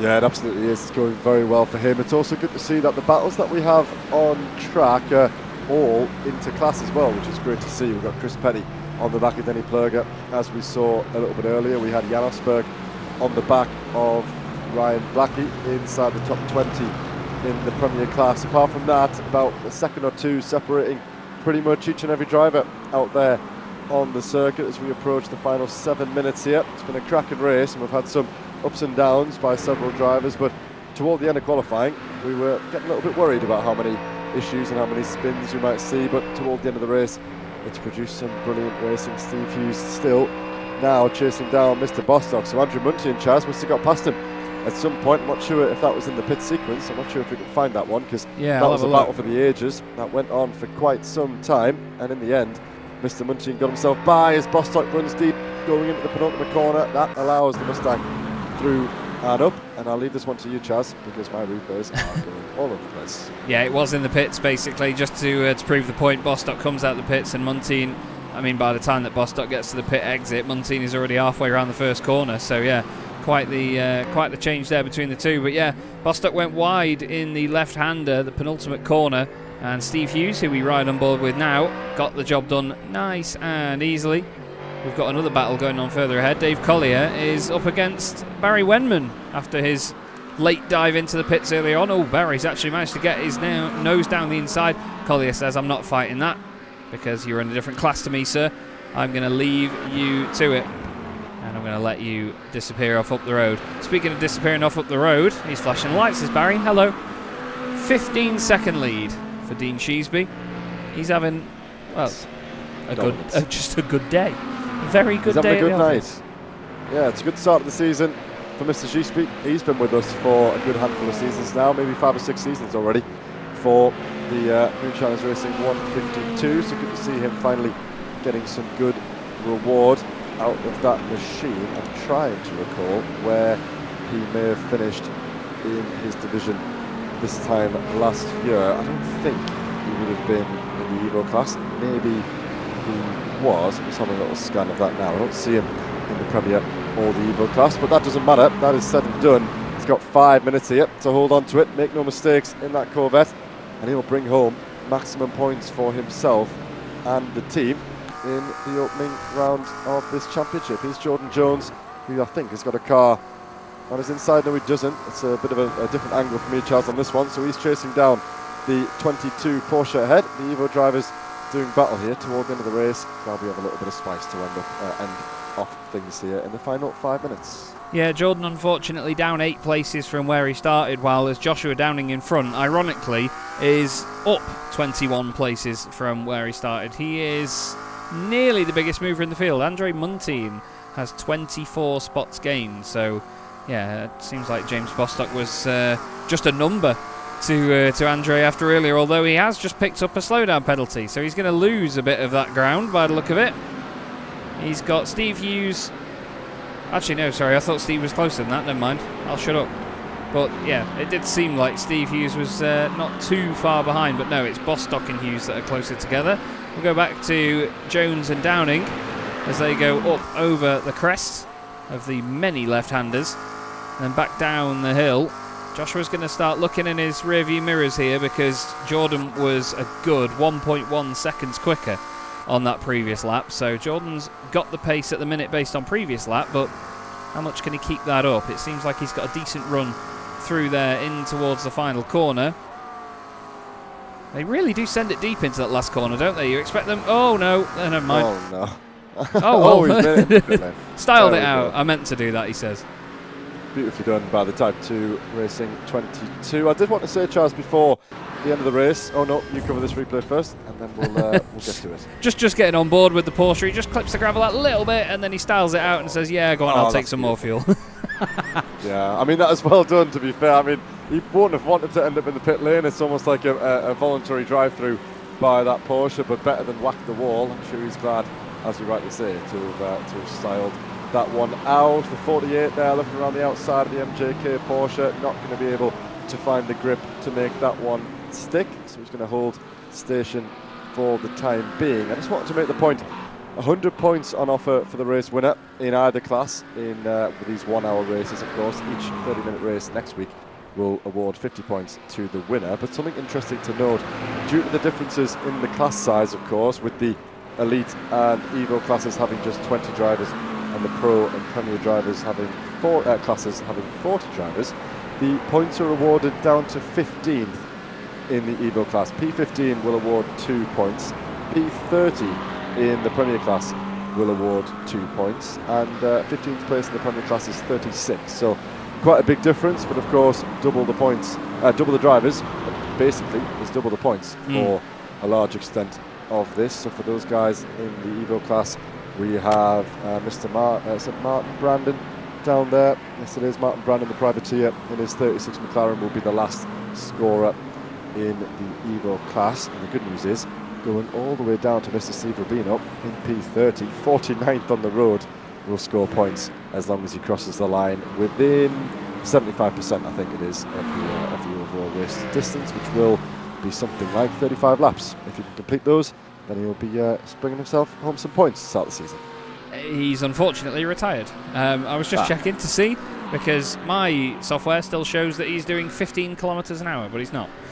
He's not there. He's unfortunately retired, which is a big shame. We've had a few retirements so far in the race, one of which being Mark Kent from Full Tilt, James Fraser, Rob Gregg. John Ludbrook retired earlier on, and he did say in the Discord that he just really didn't like the track, and as soon as he was getting lapped, he gave up and pulled over, basically. At least he owned it. He just wasn't enjoying the circuit, and he didn't want to get something wrong and ruin somebody's race. So hats off to him. At least he owned up to it. But yeah, he just wasn't enjoying himself. We're on to the final lap of the race now, Joe. It's come around very quickly. It seems like 5 minutes ago since we'd done only 10 minutes of the race. But Dean Sheasby leads us on to the final lap from Robin Aston and Andrew Larkman. But Jordan Maymar and Grant Miller still have unfinished business by the look of it as they head round the first sector. You absolutely do. Then let's see what happens between these two. A space inside the top 4 available to both of these drivers. That's currently occupied by the 130 as the 180 gets incredibly close to the rear end of that BMW. Suffers as a result, wasn't quite able to get the power down as early as he would have liked. Double take on the brakes there by the BMW, not quite as sure of himself in that car, of course. The fuel will be light, but tyres will be coming toward not the end of their life, but they'll definitely be feeling worse for wear, worse than they did a little bit earlier on. The McLaren gets himself out the way nicely as our race leader and our soon-to-be race winner, Dean Sheasby, rounds the final corner. Sheasby starts the campaign in the best possible way with a race victory here at the Sachsenring for Moonshiners Racing Club, and as you can tell, he is very happy about it. Robin Aston will be next up in his Porsche. He's going to be over the moon with that one as well. Weaves across the line with Andrew Larkman just behind him, finishing off a brilliant race. Maymar does beat Miller across the line. Very well done to him. But what about this then, Joe? A very convincing win over in Evo. Absolutely then. Here he goes, Mr. Rice. Stuart Rice crosses the line in that Aston Martin. Wins out here in round 1. He'll be chuffed to make maximum points for him and the Blue Sky Esports team. Denny Plurger will be a long way back, but he won't mind. He'll be happy to bring home points good enough in P2. 90 points goes to the MJK Sim Racing team. It'll be a decent haul for them and their whole team. And Chris Petty crosses the line as well, 23 seconds just off behind him there to take home the 3rd spot on that podium. That lovely silver McLaren livery there crosses the line. What a way to finish in the Evo class. Yeah, brilliant stuff. Very well-deserved finishes on the podium for those guys. Dean Sheesby's that far ahead that he's done a fast in-lap and he's already coming round the final corner again. Incredible. But into the pit lane he goes, and you can tell he's over the moon with it, weaving this way and that way before heading into the pit lane one more time. He's making sure he definitely doesn't speed in the pit lane just to cap it all off, and he will be delighted with that race result. And we do have the race result already, which we can give you. Wow. Oh, look at that cluster there, making their way down toward the final couple of corners. They're all enjoying the in-lap, probably celebrating with each other. I'm sure they'll be talking away on the radios as well, congratulating one another. That was a pretty successful opening round. Yeah, very much so. Very enjoyable to watch. Loads going on up and down the order. We'll go through the race results now, and we'll look at the Premier class to begin with, or at least I hope we would, if it would come up. There we go. It's large. Boom. That is large. That is large. Paul, what have you done? Dean Sheesby takes the victory then for Moonshiners Racing Club ahead of Robin Aston and Andrew Larkman. Then it's Jordan Maymar and Grant Miller completing the top 5. Tiago Reiser and Graham Vivers next up ahead of Rob Mackay and Scott Kostrick. Then it's Victor Van Zeist ahead of Simon Clifton, Nathan Healy and Barry Wenman, with Andre Muntean and Steve Hughes completing the top 15 drivers. Next up we have James Bostock ahead of John Treen. He's going to be hoping for more in future rounds. Then we have Ryan Blackie and Jan Ostberg, with Craig Hewlett completing the top 20. He had a bit of a busy race, to say the least. Lewis Hammond is next up ahead of Robert Savage and Pete Piver. Andrew Fellows is 24th ahead of Dwayne Hoffman, with Richard White in 26th, Hussein Saraka Desla 27th, Mark Kent, John Ludbrook and Steve Rubino complete the 30, with James Pallett having his sim crash earlier on, unfortunately, doesn't complete the race.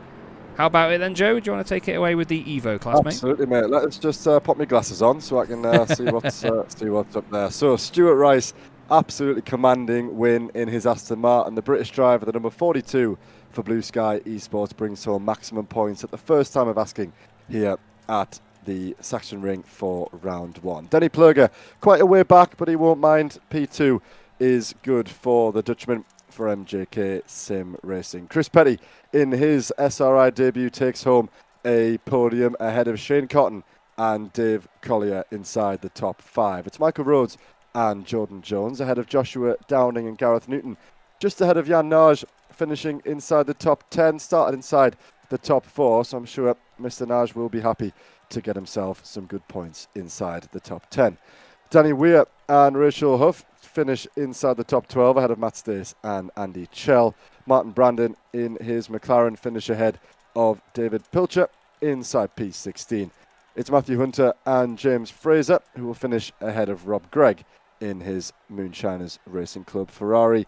The last two drivers there didn't really get going, completed about 10 or 15 laps at the start of the race, but sadly finished 25 and 26 laps down respectively.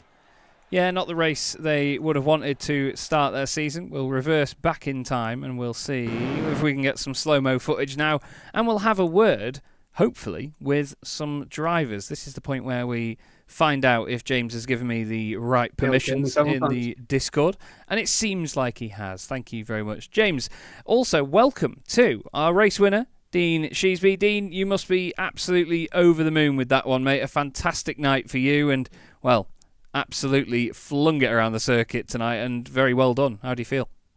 Yeah, really happy with the result. To be honest, I put a fair bit of practice in testing the cars to decide which car I was going to go to. So I've put a fair bit of track time in, and it's paid dividends.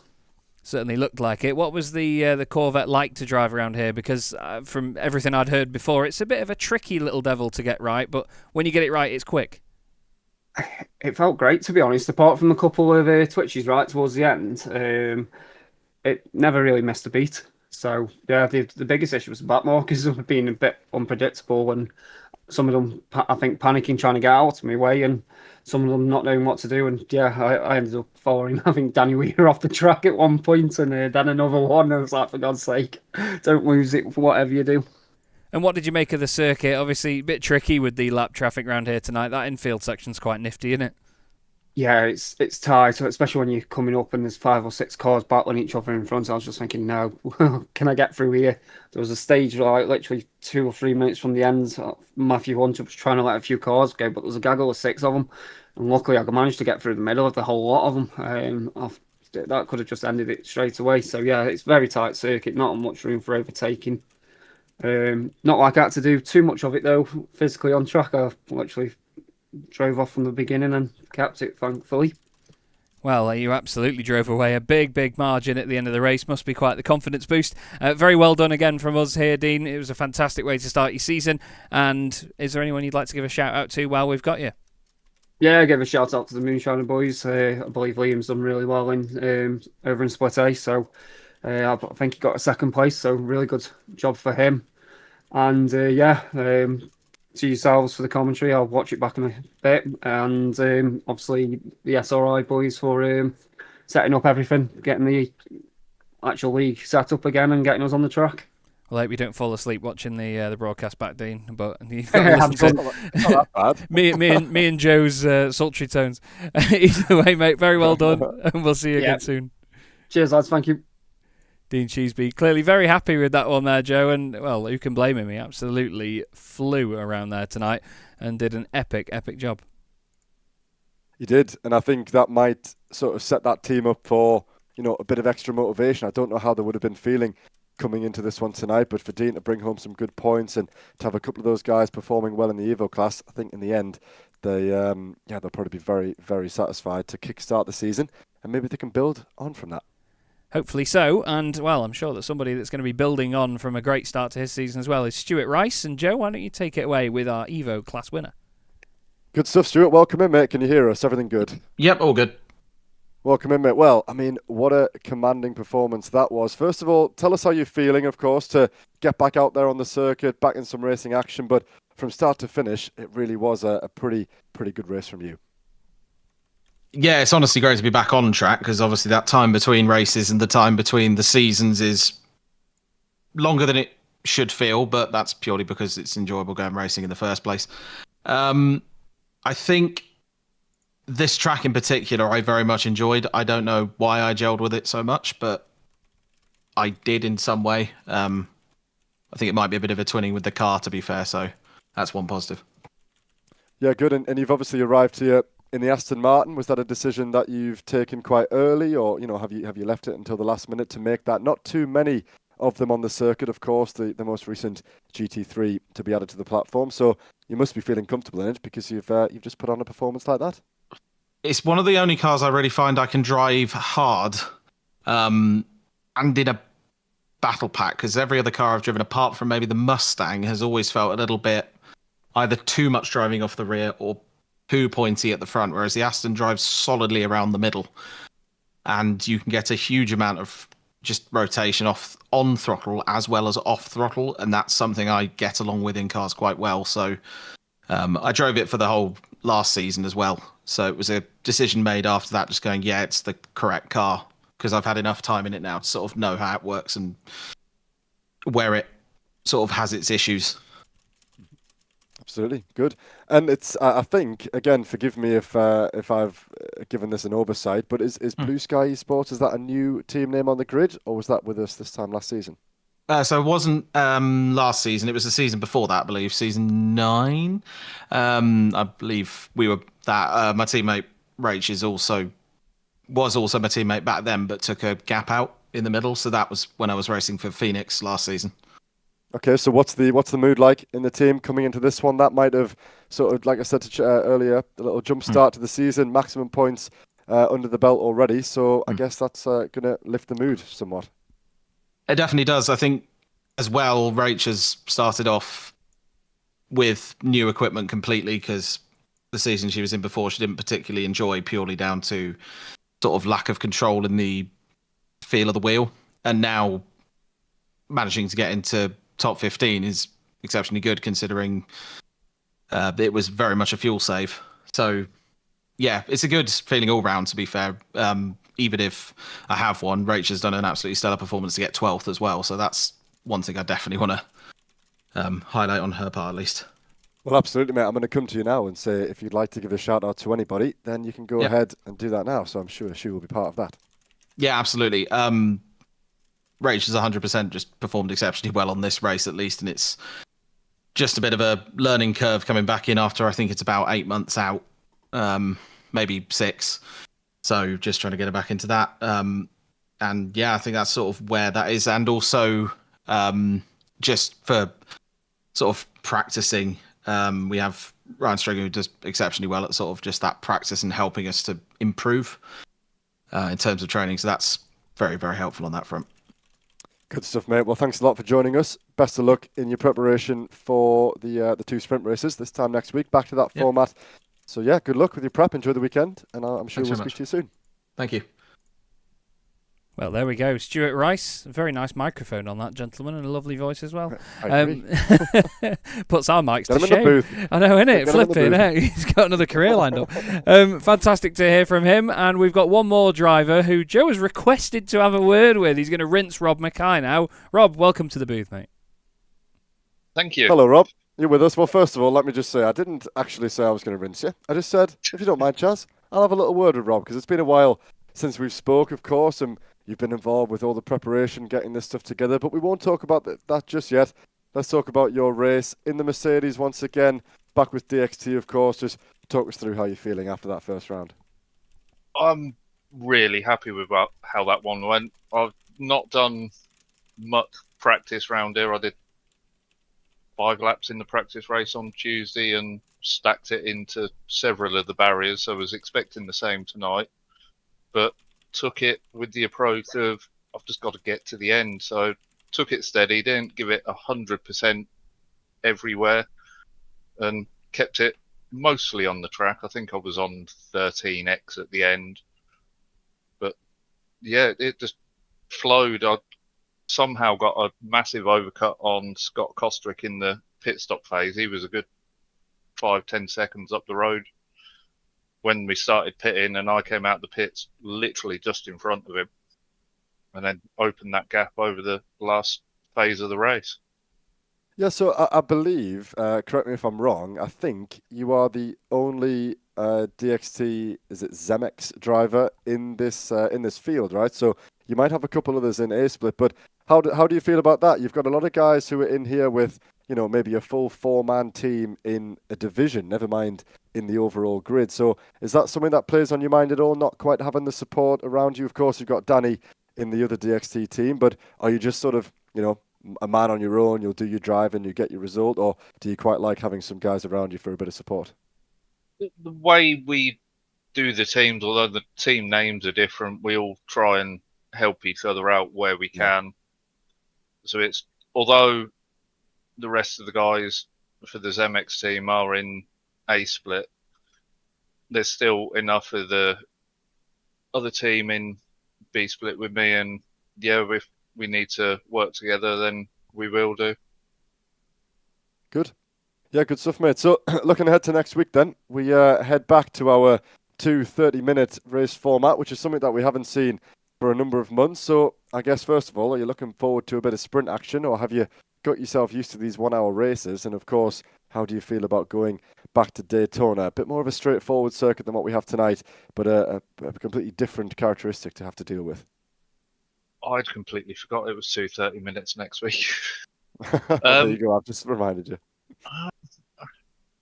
I quite like the pit stop element because you can make gains through the pit stop phase, but no, I'll practice on sprint stints and see how much I can remember of Daytona, albeit it's slightly different with the new bus stop layout, or not layout, design and tyre barrier. Be interesting to see how many struggle now the esports line's been made an off track, and thankfully for everyone who runs a league, going below the yellow on the banking is also an off track. So that thank God. Yeah, I know. There are a lot of God. changes. I don't know if either of you have tried that new bus stop yet, but it's a nightmare. That you just cannot take it as you used to do. And I mean, I never used to run the esports line, so that does not matter to me. But the bus stop has become a lot more complicated. So anyway, that'll be a challenge for the drivers to deal with next week, of course. Chaz, you'll have the view and pleasure of that alongside Mr. Dara once again next week. But Rob, thanks for joining us. Before we let you go, if there's anyone that you'd like to give a shout out to, please go ahead and do that now. Just shout out to all the DXC team. They've all been in chat tonight, keeping everyone apprised of what's happening in both splits and trying to calm one member down who was getting a bit vocal on voice chat. But yeah, shout out to the DXC guys for giving us their support. I want to know who it was that was shouting. Yeah, go on, spill the beans. Yeah, go on. Go on. It was Barry. Oh, Barry. He says under breath. Yeah. Oh, yeah. Say what you mean. Flipping out. Well, thank you very much, Rob, for jumping in. And hopefully we'll see you again soon, mate. Cheers. Yeah, nice. Cheers, guys. Oh, you know what, Joe? I've gotten this far in and I realised I never put any music on to be in the background of the interviews. Can you believe it, mate? How boring. I know. How boring. What an idiot. Well, that is the end of the show here tonight on SimRacing International. I think it's been a bit of a belter. Have you enjoyed yourself? I have, mate. It was good to, like I said at the start of the broadcast, get the call up this morning, sort of align that all with Dara. Good to get myself in the booth one last time before I take myself away. I'll be back in the summer. Hopefully I'll get myself another gig in these broadcasts so I can do what I love to do. I hope everyone has enjoyed. Of course, it will be Chaz and Dara back with us next week. And of course, go and check out what Mr. Paul Walsh was up to over in Split A. See if those leaders had the same fortunes that our leaders did tonight. Something tells me it might not have been as straightforward, particularly not in that elite class. But I've had a cracking time, had some great racing, and it's good to see, as always, a brand new season getting underway. Well, thank you very much, Joe. It's been a pleasure to be back in the box with you, and obviously best of luck on your big venture, and we hope everything goes okay. Thank you, everybody, for watching. Thank you, the organisers, the drivers, everyone for making this what it is. It's been Joe Glass and Chaz Draycott in the commentary box here for round 1 of the SimRacing International GT3 Thursday Night Championship, and we'll be back in a week's time for 2 30-minute races. We'll see you again very, very soon.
Start again, so stay.